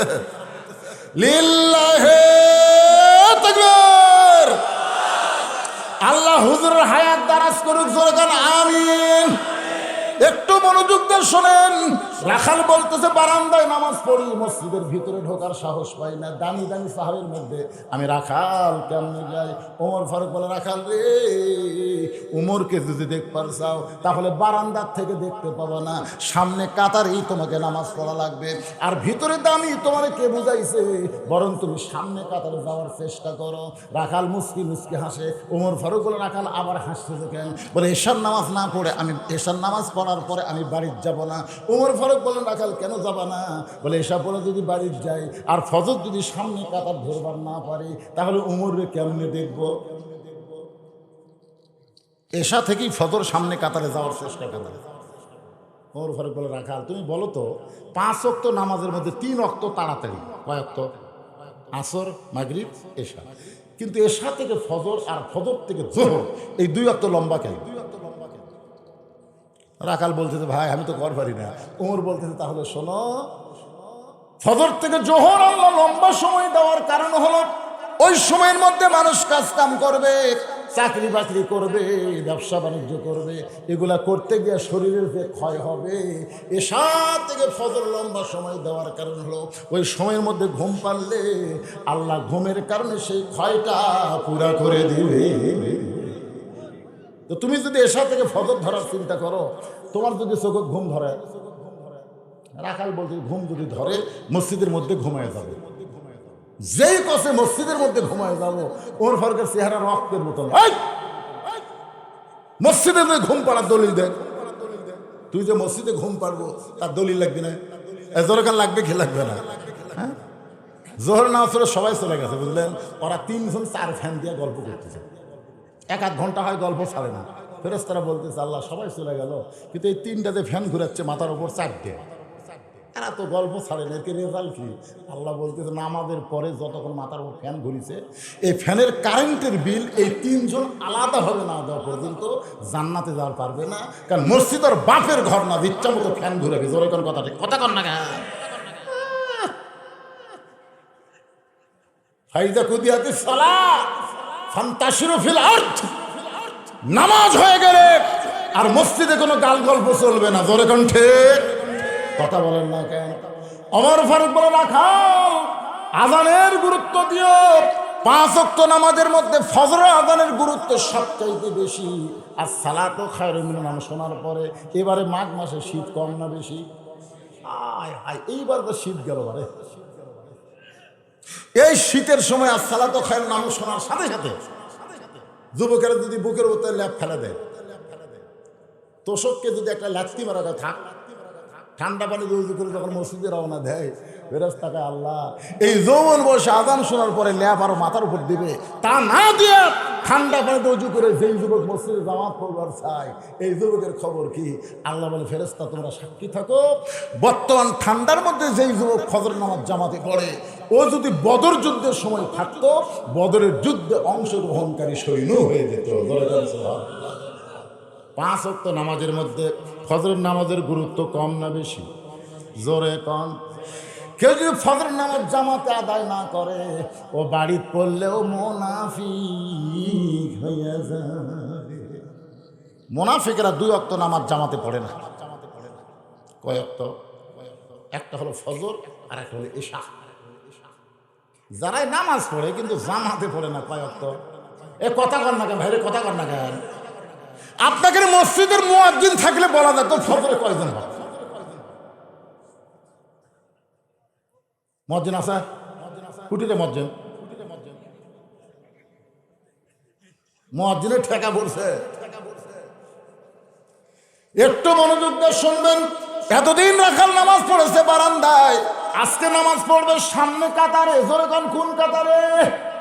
এখন মসজিদের মধ্যে রাখাল ঢুকতেছে, ঢোকার সময় মুখ বন্ধ করে ঢোকা যাবে না।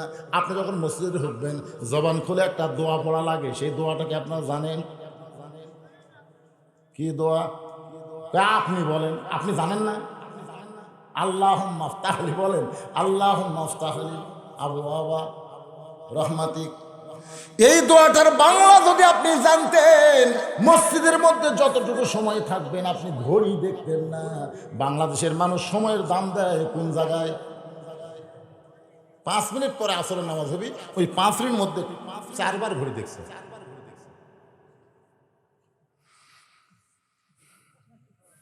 চারবার দেখার পরে সাইডে বলতে কে ভাই আর কয় মিনিট? তো কাছে এখনো 2 মিনিট যায়। আজ ঘড়ি লড়তেছে রে, আজ ঘড়ি লড়তেছে। 4 মিনিটের মধ্যে 5 বার ঘড়ি দেখছে, তারপরে বলতে 4 ঘড়ি লড়তেছে না। ওই লোকটা নামাজ শেষ করে চাষ টলে 1 ঘন্টা আড্ডা মারে, একবারও ঘড়ি দেখে না।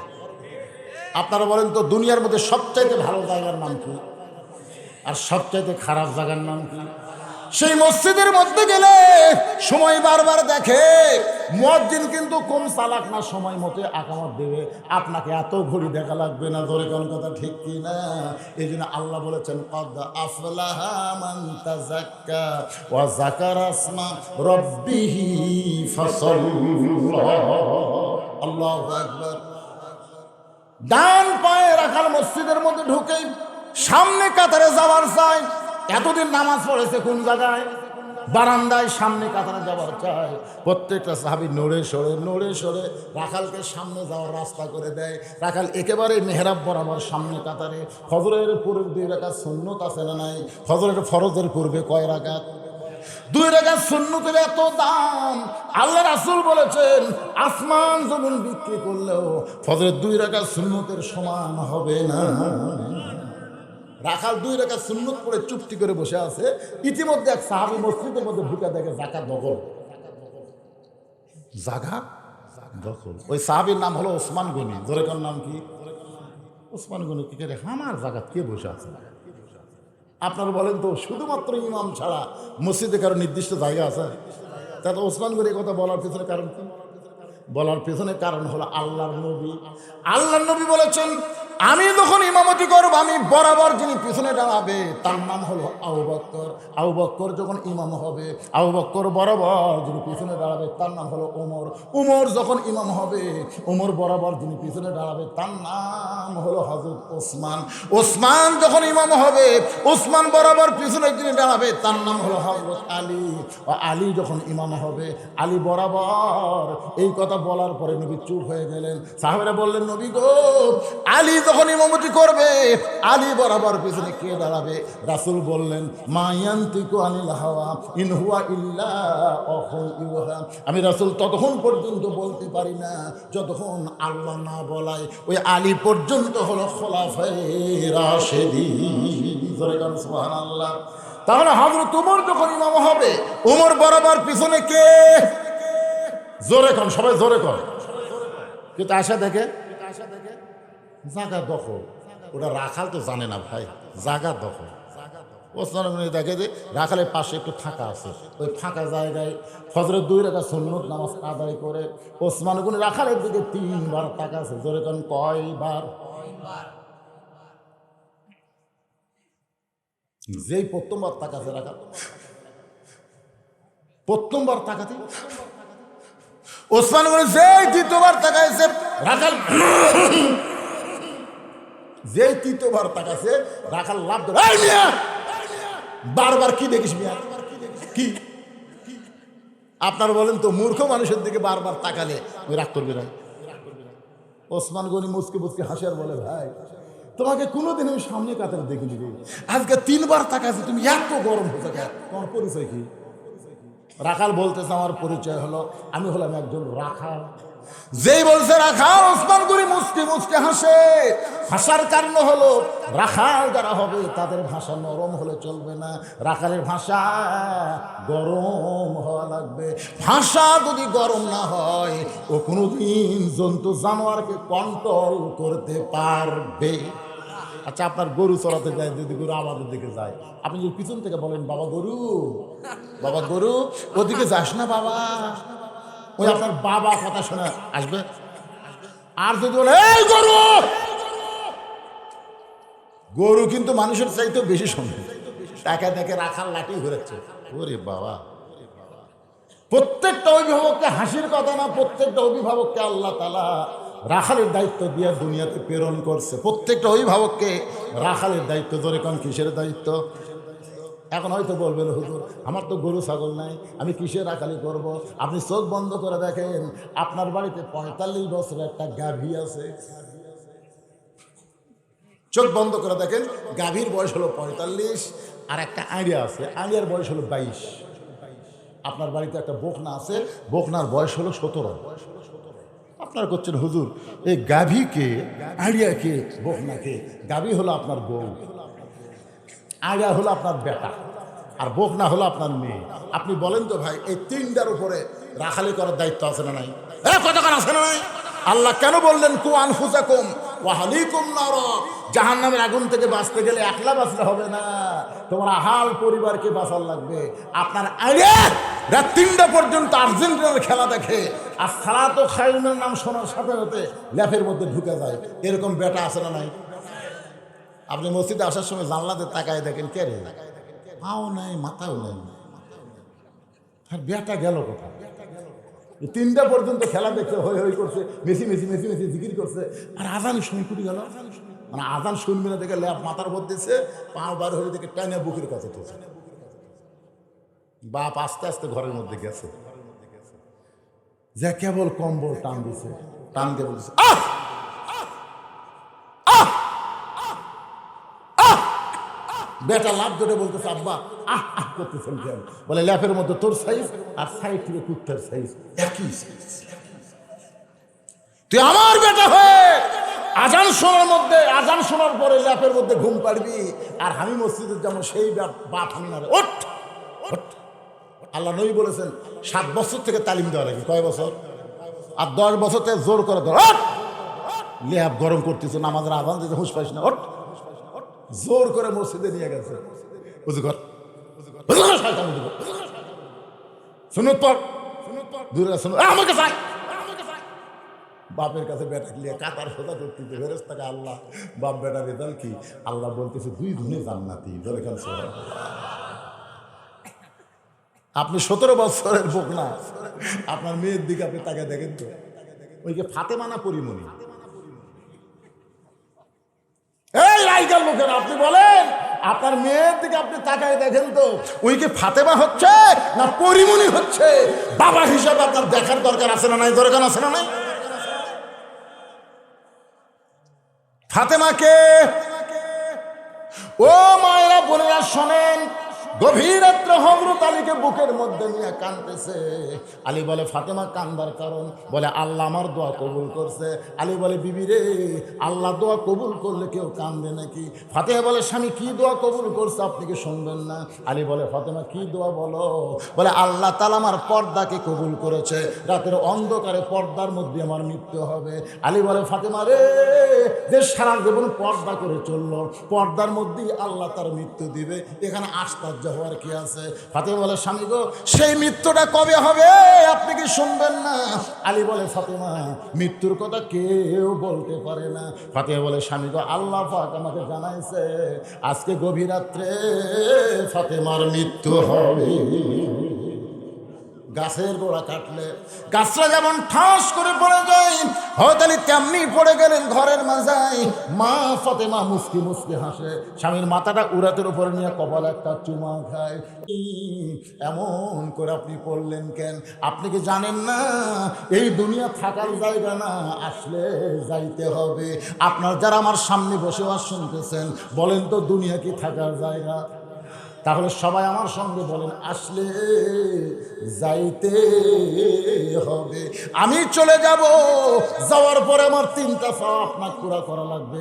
আলী কান্দের বলে ফাতেমা দুনিয়াতে গরিব ছিলাম বলে তুমি কিছুই চাইলা না, মরার পরে তুমি কি চাইবা ফাতেমা? বলে 1 নম্বর চাওয়া হলো রাতের অন্ধকারেই আমাকে কবর দেওয়া লাগবে। 2 নম্বর চাওয়া হলো আমার জানাজার কোনো ব্যবস্থা করবেন না। 3 নম্বর চাওয়া হলো আমার লাশটা খাটনিতে তুলবেন না, কারণ খাটনি কান্দে নেওয়ার 4 জন মানুষ আমার নাই। আমার দেহের ওজন দুনিয়ার কোনো মানুষ বুঝুক, এইটা ফাতেমা কোনোদিন কল্পনা করেনি। আপনি শুধু আমার কান্দে করে নিয়ে জান্নাতুল বাকির পূর্ব কোণায় সবুজ রঙের একটা বাতি জ্বলবে, ওই বাতি বরাবর আমাকে দাফন করবেন। আলী কান্দে করে নিয়ে জান্নাতুল বাকির পূর্ব কোণায় ফাতেমারে দাফন করার পরে আল্লাহর কাছে বলতেছে আল্লাহ আমার ফাতেমাকে তুমি কবুল করে নাও। দোয়া করার পরে তাকায় দেখে সামনে কয়েকটা পুরাতন কবর দেখা যায়। এইমাত্র ফাতেমার কবর দিল, সেই নতুন কবর গেল কোন জায়গায়? পুরাতনের মধ্যে নতুন খোঁজে, কিন্তু আলী আর ফাতেমার কবর পায় না। খুঁজতে খুঁজতে কান্দার বলে, আল্লাহ আমার ফাতেমার কবর কোন জায়গায়? আমি নিজের হাতে দাফন করলাম, সেই কবর আর কেন চোখে পড়ে না? আল্লাহ বলে, আলী রে, ফাতেমা পর্দানিশী, আমি আল্লাহ জোহরা ডিগ্রি দিয়া ফাতেমার কবরটাকে কিয়ামত পর্যন্ত পর্দা করে দিয়েছি। তাহলে আপনার মেয়ে কি বানাবেন? ফাতেমা না পরিমণি? পরিমণি বোঝেন?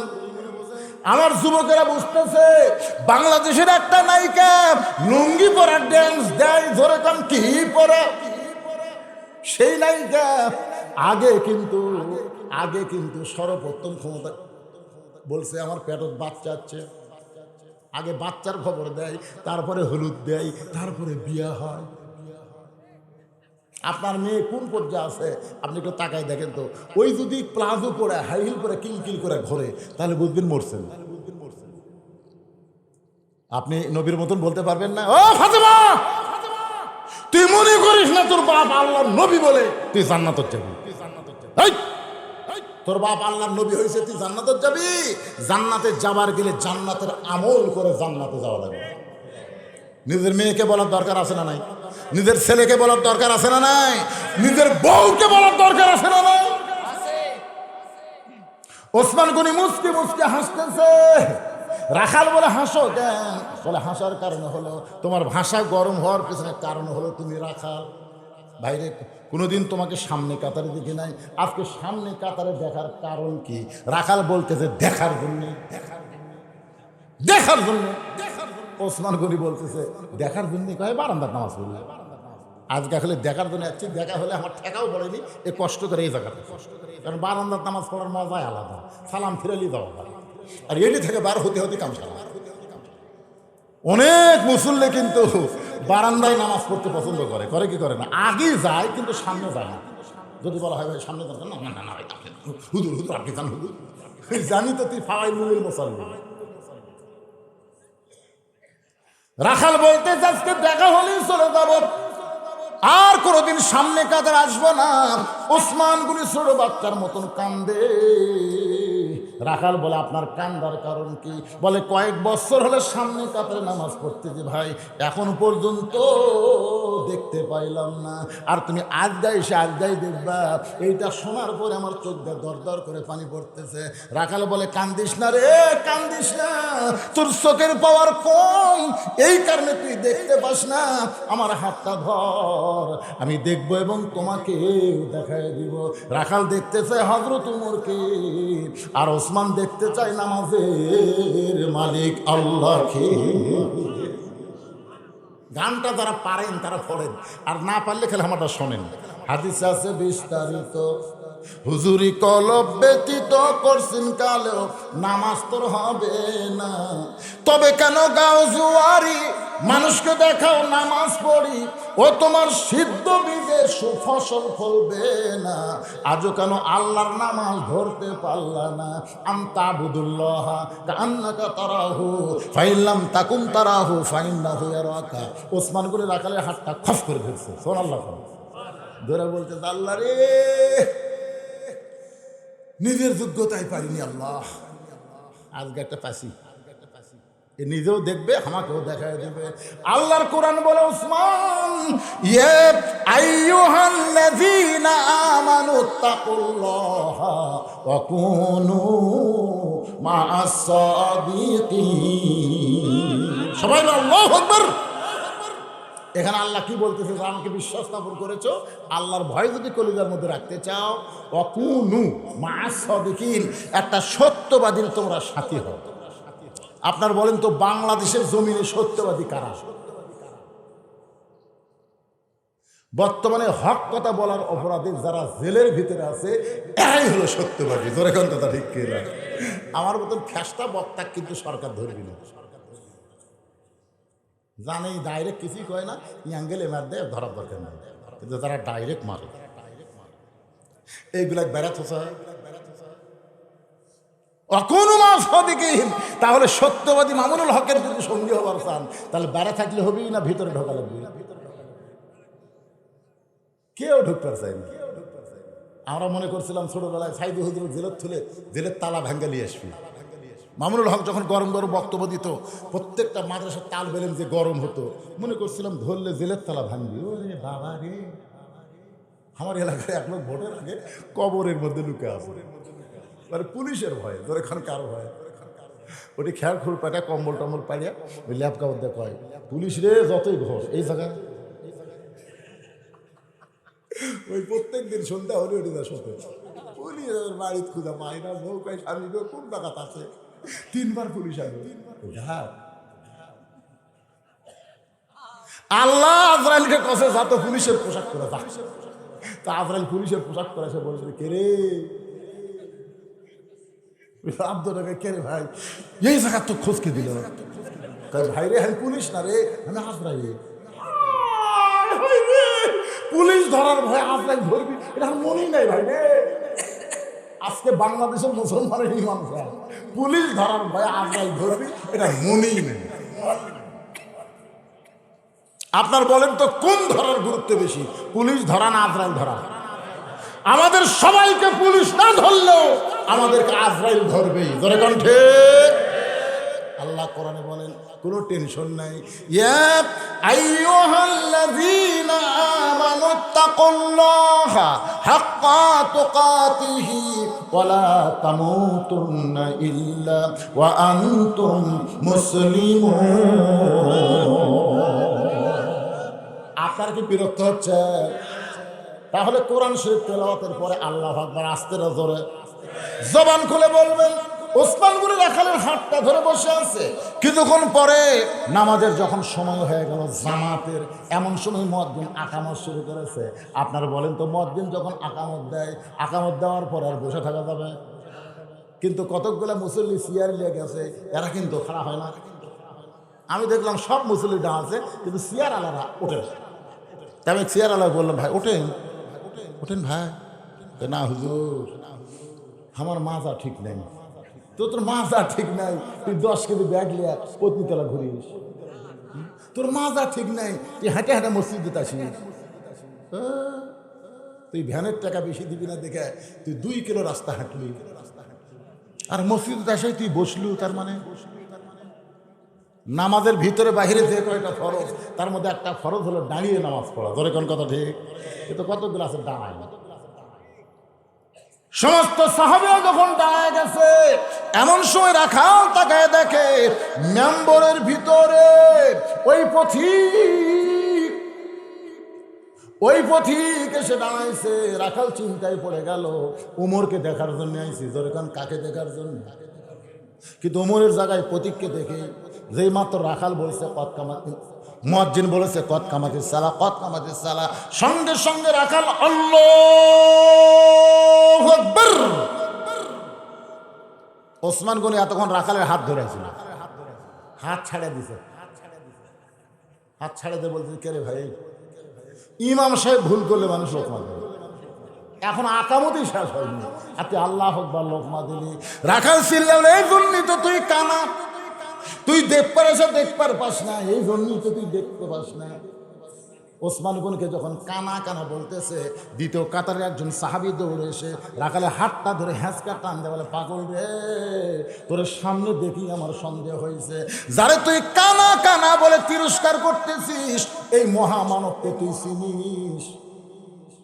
যারা তুই কানা কানা বললে তিরস্কার করলে, এতক্ষণ তোর হাতটা ধরে যেই মহামানব ছিল, এই মহামানব রে তুই চিনিস? রাখাল বলে, আমি বারান্দার নামাজ পড়ি, আমি ভিতরের কাউরে চিনি না ভাই।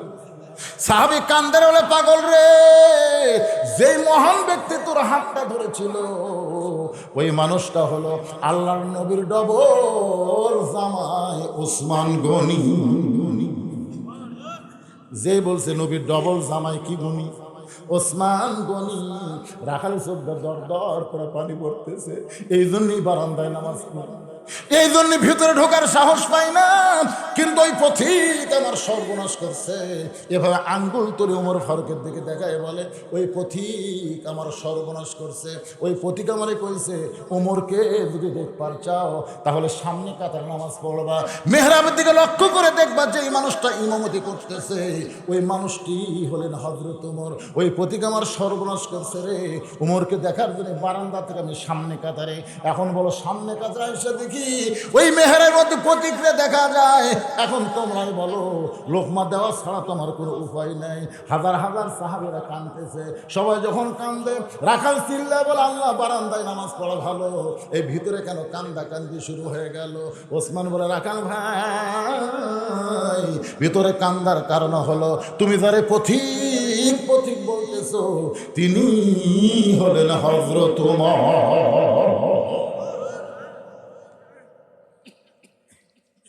গাছের গোড়া কাটলে গাছটা যেমন ঠাস করে পড়ে যায়, রাখাল তেমনি পড়ে গেলেন মেহরাবের ভিতর। কাটা মুরগির মতন ছটফট করে বলে আমিরুল মুমিনিন, আমি আপনাকে তওবা পড়াইছি, আমি আপনারে মুনাফিক কইছি, আমি আপনাকে ভণ্ড কইছি। এত কথা বলার পিছনে এই অধম রাখালকে আপনি কিছুই বলেননি। আমি আপনারে তওবা পড়াইছি, জোরে কান কি পড়াইছি? আমি আপনারে মুনাফিক কইছি, ভণ্ড কইছি। অদম রাখালকে আপনি কিছুই বলেন নাই। মসজিদের ভিতরে সাহাবীরা সবাই চিল্লা উঠছে, কে রে, কারে তওবা পড়াইছে, কারে মুনাফিক কইছে, কারে ভণ্ড কইছে? যে মহামানব রাস্তাতে গেলে শয়তান 40 দিন যায় না, আর তার সামনে এই বেটা পাগলের প্রলাপ বকতেছে। কে রে, কোন দিকটা ঢুকলো রে, কেমনে ঢুকলো রে? ওমর ফারুক দেখলেন সমস্ত সাহাবী যে হারে খেপে গেছে। ওমর ফারুক সঙ্গে সঙ্গে আল্লাহর কোরআন থেকে তেলাওয়াত করলেন, আতুল্লাহ ওয়া আতুর রাসূল ওয়া উলিল আমরি মিনকুম। আল্লাহর আনুগত্য করো, নবীর তরিকা মোতাবেক চলো। আমি যদি তোমাদের আমির হই আমাকে কি তোমরা মানো? সমস্ত সাহাবী বলতেছে 100 বার মানি। তাহলে চিল্লা চিল্লি করো না। আমারে তওবা পড়াইছে, আমারে মুনাফিক কইছে, আমারে ভণ্ড কইছে, অবশ্যই এর বিচার হবে, অবশ্যই বিচার হবে। তবে আমার আইন দেওয়া হবে না, আমার আল্লাহর কোরআনের আইন দেওয়া হবে। সুবহানাল্লাহ। আপনারা বলেন তো বাংলাদেশের আইন আর আল্লাহর আইন দুটা কি সমান? বাংলাদেশের আইনে দেখবার গেছে এক লোক 6 বছর পর আমবাগানে জ্যৈষ্ঠ মাসে যা দেখে ছোট ছেলে গাছের ডালে বসে আম পাড়তেছে। বাগানের মালিক কয়, কে রে, আমি খাইনি, পরিবারের কেউ খাইনি, তুই আমার গাছের আম পাড়তেছিস, তোর বাপকে বিচার দেবো রে, এই তোর বাপক যা বিচার দেবো। ছেলে খালি মুচকি মুচকি হাসে। বাগানের মালিক বলে, হাসিস কে রে? আব্বা কোথায় খুঁজবে যাবে? আব্বাও আর গাছে চড়ছে। বাগানের মালিক তাকে থেকে দেখে ওর বাপ খালি আম পড়ে বস্তা ভরায়, গাছের নিচে বসে বলে আল্লাহ বিচার দেবো তার কাছে রে, বেটাও চোর বাপও চোর। আজকে আমাদের বাংলাদেশে কোনো বিচার আছে? সব সবাই চোর। ভালো মানুষের গুলো দের খারাপ ঢুকাতে, আর খারাপ গুলো সব জামিন দিয়ে যা। ওমর ফারুক বললেন, আমারে তওবা পড়াইছে, আমারে মুনাফিক কইছে, আমারে ভণ্ড কইছে, আর বিচার হবে আল্লাহর আইন দিয়ে। ধরে কোন কি দিয়া? কিন্তু বিচারটা এখন হচ্ছে না। ফজরের নামাজের আকামত হয়ে গেছে, 2 রাকাত ফরজ পড়ানোর পরে কারা কারা বিচার দেখবে? সমস্ত সাহাবী হাত তুলে বলতেছে 1000 বার দেখবো, আল্লাহর কোরআনের বিচার দেখবো না। আপনার যারা আমার সামনে বসে আছেন, ফজরের 2 রাকাত নামাজ পড়ানোর পরে কোরআন থেকে একটা বিচার দেখে যান। কারা কারা দেখবেন? 2 হাত তুলে আমার আল্লাহকে একটু দেখেন। এ দেখেন তো, হাতকে তুলে না, আল্লাহ হাত নামান লুলে করে দেওয়া। আল্লাহ হাত নামান। এই বাংলাদেশে কোরআনের ওয়াজ চলতেছে, কোরআনের বিচার কেমন হবে দেখার দরকার আছে না নাই? একটা বিচার দেখা যান। কবে বাংলাদেশে কোরআন চালু হবে তারপরে দেখবেন। আজকে একটা দেখা যান, তাহলে 2 রাকাত ফরজ নামাজ হলেই দেখা যাবে। ওমর ফারুক 2 রাকাত নামাজ ফরজ পড়াবে, ফজরের 2 রাকাত ফরজ, কয় মিনিট লাগবে? কর না কেন? ওই থেকে একজন 5 মিনিট, এটি একজন 4 মিনিট, পিছন থেকে একজন 5 মিনিট। আচ্ছা আপনারা বলেন তো, সবাই এক সমান না করে এক একজন এক রকম করেন কেন? মানে যাই যেরকম নামাজ পড়ে তাই সেই রকম হিসাব করছে। ধরে কোন কথা ঠিক কি? আমার এলাকায় 2টা মসজিদ আছে বুঝলেন। এক মসজিদে 20 রাকাত তারাবি হয়, এক মসজিদে 8 রাকাত হয়। আমাকে বলছে হুজুর আমি কোনটার যাবো? তাহলে কইলাম 20 রাকাতে যান। 20 রাকাতের একটা সমস্যা আছে। কি সমস্যা? হাঁটুর মালু ধরে যায়, মানে এত ফোর্সে মারে, সূরা ফাতিহা এত জোরে পড়ে, 2 কান্দে 2 ফেরেশতা বুঝবারই পারে না, খালি করম খাড়া করে থাকে। মানে এত জোরে জোরে হাতে যায়, ফেরেশতা কলম তুলে থাকে, আল্লাহকে কলম দিয়ে লেখ, তো কি লেখবো আল্লাহ, কি করলো আমরা তো বুঝবার পারবো না। নামাজ 20 টাকাতে পড়ায়, সব মিলে 30 মিনিট লাগে। আর ওই মসজিদে 8 রাকাত তারাবি 1.5 ঘন্টা লাগে। হুজুর এত সুন্দর করে সূরা ফাতিহা পড়ে ফেরেশতারা লিখতে পারে, এখন কোন দাম কোনটার দাম হবে? তুই যে মুফতি হচ্ছু ভাই, তোর উপর ফতোয়া দেওয়ার ক্ষমতা আমার নেই।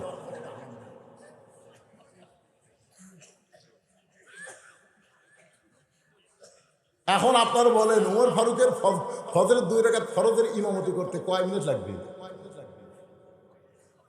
ওই দিকটা কেমন বলছে আধা ঘন্টা, সূর্য উঠে বাংলা। আমি একটা মানানসই বলি 5 মিনিট। জোরে বলেন কয় মিনিট? আরো জোরে। সবাই কিন্তু বিচার দেখার জন্য হাত তুলছেন, তোলেননি? এখন এই বিচার দেখার আগে এই নবীর এতিম মাদ্রাসায় কোরআনের ওয়াজ শুনতেছেন, এই কোরআনকে যারা মহব্বত করেন 2 হাত তুলে আমার আল্লাহকে দেখেন। যারা কোরআনকে ভালোবাসেন, কোরআনকে মহব্বত করেন, তোলেন হাত। লিল্লাহে তাকবীর, হাত নামান। 2 হাত তুলে যারা কোরআনকে ভালোবাসেন, এই হাত দেখালেন। এই হাতটা এখন পকেটের মধ্যে দিবেন। 100 টাকা, কমপক্ষে 100 টাকা বার করে। যদি 100 টাকা না থাকে তার কাছে আমার দাবি নেই। যার 100 টাকা আছে, কমপক্ষে 100 টাকা রুমাল যাবে, সদর যাবে, ব্যাগ যাবে। আল্লাহর আপনারা খেয়াল করে দেখবেন 3 ওয়াক্ত নামাজের পরে কিন্তু সুন্নত নফল আছে, কিন্তু 2 ওয়াক্ত নামাজের পরে কোনো সুন্নত নাই, নফল নাই। আপনার বরঞ্চ জোহরের পরে সুন্নত নফল আছে না নাই? মাগরিবের পরে সুন্নত নফল আছে না নাই?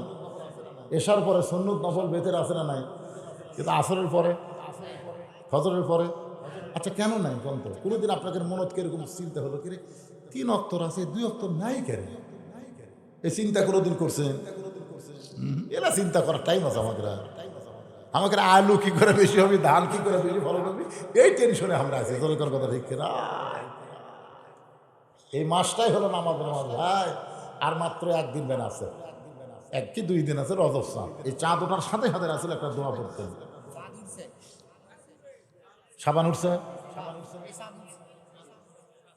আচ্ছা ঠিক আছে, যেটা চলে গেল, এই রজব চাঁদের আসলে একটা দোয়া বেশি বেশি পড়তেন। দোয়াটা আপনারা সবাই জানেন, আল্লাহুম্মা বারিক লানা ফি রজব ও শাবান ও বাল্লিগনা রমাদান। তাহলে শাবান শুরু হচ্ছে, মাশাআল্লাহ। খালি এই মাস গেলি যে একটা মাস আসতেছে, বাহ। এক ছেলে আমাকে কয়, হুজুর হ্যাঁ, ওই হুজুর আমাকে যাওয়ার সময় লোকের এক টিভি দিতে, বুঝলেন? আব্বা যান বেটার ব্যবসা খান না আব্বা। ওই আব্দুল সালামের প্রশ্ন, ওই ওনার উত্তর আপনারা সবাই জানেন, বুঝছেন? সবাই জানেন ভাই। কিন্তু এক বক্তার আওয়াজ আর এক বক্তা করা হয় না, এটা আমার টিভি মারছে। কারণ ইয়ং শোনেন না, আমি বুড়া হয়ে গেছি, আমার আগামীকালে কিন্তু বাঁচার গ্যারান্টি নেই, বোঝেন না? কিন্তু ইয়ং বক্তা এরা বারবার আসবার চায়। আর আমার দুর্হাত করি, বাবা আমার দাওয়াত দিস না বাবা, একেবারে মরে গেছি ভাই। কেউ দেখলে আপনার কষ্ট হবে। আমার ডাক্তার বলছে আর রাত জাগেন না, দেখেন গোটাল শরীর আমার এভাবে ঘা হয়ে, গোটা শরীর। এটা দেখান গেল, দেখালাম, কিন্তু আপনাকে তার কাপড় খুলে দেখান যাবে না। দেখেন গোটা শরীর এরকম ঘা। ডাক্তার বলছে না হলো ত্বক ক্যান্সার। আপনি যদি এখনো ঘুম জায়গা ওয়াশ করেন, তাহলে আপনার আস্তে আস্তে এই ঘাওটা গোস্তর মধ্যে ঢুকে যাবে। এটা হয়েছে কেন জানেন? ওই যে করোনার টিকা, ধরে কেন কিসের টিকা? এ বুল্ডার ডোজ না কি ডোজ? বুস্টার। আয় আয়, বুস্টার ডোজ ডবল মারছি আমি। আমার অমিক্ষণ হয়েছিল, রক্তের সাথে সেট হয়নি, যার কারণে আমার অবস্থা খুবই খারাপ। রক্তের সাথে সেট খায়নি, গোটা শরীর পচে যাচ্ছে। আপনারা আমার জন্য দোয়া করবেন, ওয়াজ যদি আর করবার নাও আসি, যদি মারা যায় আল্লাহ যেন ইমানের সাথে ইজ্জতের সাথে নেয়। সবাই বলে আল্লাহুম্মা আমিন। ওমর ফারুক তাকায় দেখে রাখাল ছোট বাচ্চার মতন কাঁদতেছে। ওমর ফারুক রাখালকে এক টানে উঠাইয়া সমস্ত সাহাবীরা দেখতেছে, যে হারে টান মারলো বারে, ওর হাত ছিঁড়ে ফেলে দেয় নাকি? কিন্তু এক টানে রাখালকে উঠাইয়া বুকের মধ্যে চাইপা ধরে রাখালের কপালে একটা চুমো খায়। সমস্ত সাহাবীরা বলে, আমিরুল মুমিনিন, বিচারের কথা বলে আপনি আমাদের কি দেখালেন? আপনি আমাদের কি দেখালেন? সেই লোকটা আপনাকে তওবা পড়ানোর কথা বলতেছে, আপনাকে মুনাফিকের কথা বলতেছে, আপনাকে ভণ্ডের কথা বলতেছে, আপনি তাকে শাস্তি না দিয়া বুকের মধ্যে নিয়ে কপালে চুমা দিলেন। ওমর ফারুক কান্দের বলে, নবীর সাহাবীরা রে, রাখালের এত কথা হজম করার পিছনে একটাই মাত্র কারণ, আমি রাখালকে দেখি নাই, রাখালের ভিতরে আল্লাহর কোরআন দেখা যায়। আজকে আপনারা বলেন তো, কোরআন কি খালি শোনার কিতাব? এখানে আসলেন, শুনে চলে গেলেন। কোরআন হলো বাস্তবে আমল করার কিতাব। আমরা যদি কোরআনকে গ্রহণ করি, তাহলে কেউ না দেখলেও কে দেখতেছে, খালি একটা বিশ্বাস, আল্লাহ দেখতেছে, দুই কান্দের ফেরেশতা লিখতেছে, খালি এই বিশ্বাস থাকলে বাংলাদেশে কেউ ঘুষ খাওয়া পারবি, সুদ খাওয়া পারবি, যে কোনো অকাম করবার গেলি ওরে বাড়ি কান্দের ফেরেশতা লিখতেছে রে, না কে দেখতেছে? আল্লাহ। এই বিশ্বাসটা অন্তরে নেন, ইনশাআল্লাহ পাপ থেকে আল্লাহ আমাদের সকলকে হেফাজত করবে। ইচ্ছা করলে রাত 1টা পর্যন্ত ওয়াজ করা যায়, কিন্তু ফজরের জামাতকে খুবই চিন্তা হয়, জোরে কোন কথা ঠিক কিনা? আপনি নওগাঁ, মহাদেবপুর আশেপাশে যত মাহফিল করি 12টার মধ্যে আমি মোনাজাত করি, এই কারণে আমরা আরামসে একটা ঘুম দিব, ফজরের নামাজ জামাতে পড়ব, ঠিক কিনা? এখন আল্লাহ আমাদের সবাইকে, সবাই বলো, এই ছেলেরা তোমরাও বলো, ফজরের নামাজ জামাতে আদায় করার তৌফিক দান করুক। সকলে বলে আমিন। আস্তাগফিরুল্লাহ পড়েন, আস্তাগফিরুল্লাহ রাব্বি মিন কুল্লি জামমি ওয়া তুবু ইলাইহি। হুজুর আপনি কি করবেন? আল্লাহুম্মা আমিন। আল্লাহুম্মা আনতাস সালাম ওয়া মিনকাস সালাম, তাবারাকতা ইয়া যাল জালালি ওয়াল ইকরাম। মাবুদ, সেই মাগরিবের নামাজের পর থেকে রাত 12টা পার হয়ে গেল, এই দীর্ঘ রাত পর্যন্ত তোমার পাগল বান্দারা আরামের বাড়ি ঘুমকে বাদ দিয়া কোরআন হাদিসের মহব্বত কলিজার মধ্যে নিয়া এই জান্নাতের বাগানে বসে বসে কোরআন হাদিসের আলোচনা শোনার শেষে আমি গুনাহগারের সঙ্গে রহমতের দরজায় ফকির হয়ে দুখানা হাত তুলেছে। মেহেরবানি করে আজকের মাহফিল আমাদের সকলের হেদায়েতের জন্য, নাজাতের জন্য, জান্নাতের জন্য কবুল করো। এই মাহফিলের শুরু থেকে শেষ পর্যন্ত যত আলোচনা হয়েছে আল্লাহ, এর মধ্যে যদি ত্রুটি হয়, ভুল হয়, মাফ করে দাও। এর যা হাদিয়া মঞ্জুর করো। সোনার মদিনায় নবী পাকের রওজা মুবারকে আল্লাহ কবুল করো। तमाम আম্বিয়ায়ে কেরাম, আসহাবে কেরাম, তাবিঈন কেরাম, তাবিঈন কেরাম, तमाम পৃথিবীর মাটির নিচে যত মুমিন মুমিনা আছে আল্লাহ সকলের আরওয়াহ পরে হাদিয়া কবুল করো। মাবুদ গো, আমরা যারা হাত তুলেছি, আমাদের মধ্যে জনম দুঃখী মা যাদের কবরের ঘরে চলে গেছে, ছোট্ট একটা শব্দ হলো মা। যতদিন বাইসা থাকে সন্তান বুঝতে পারে না, মা যখন মরে যায় তখনই সন্তান বুঝতে পারে আপন বলতে আর পৃথিবীতে কেউ নাই। মায়ের মতন আপন কেহ নাই রে দুনিয়ায়, মা জননী নাই রে যাহার, মা জননী নাই রে যাহার, এই দুনিয়ায় তাহার কেহ নাই। মায়ের মতন আপন কেহ নাই রে দুনিয়ায়। কি বলবো প্রসবের কথা, মা বিনে সেই ব্যথা কেউ তো বুঝবে না। মাজন থেকে সন্তানের দায়, ওয়াকালে মা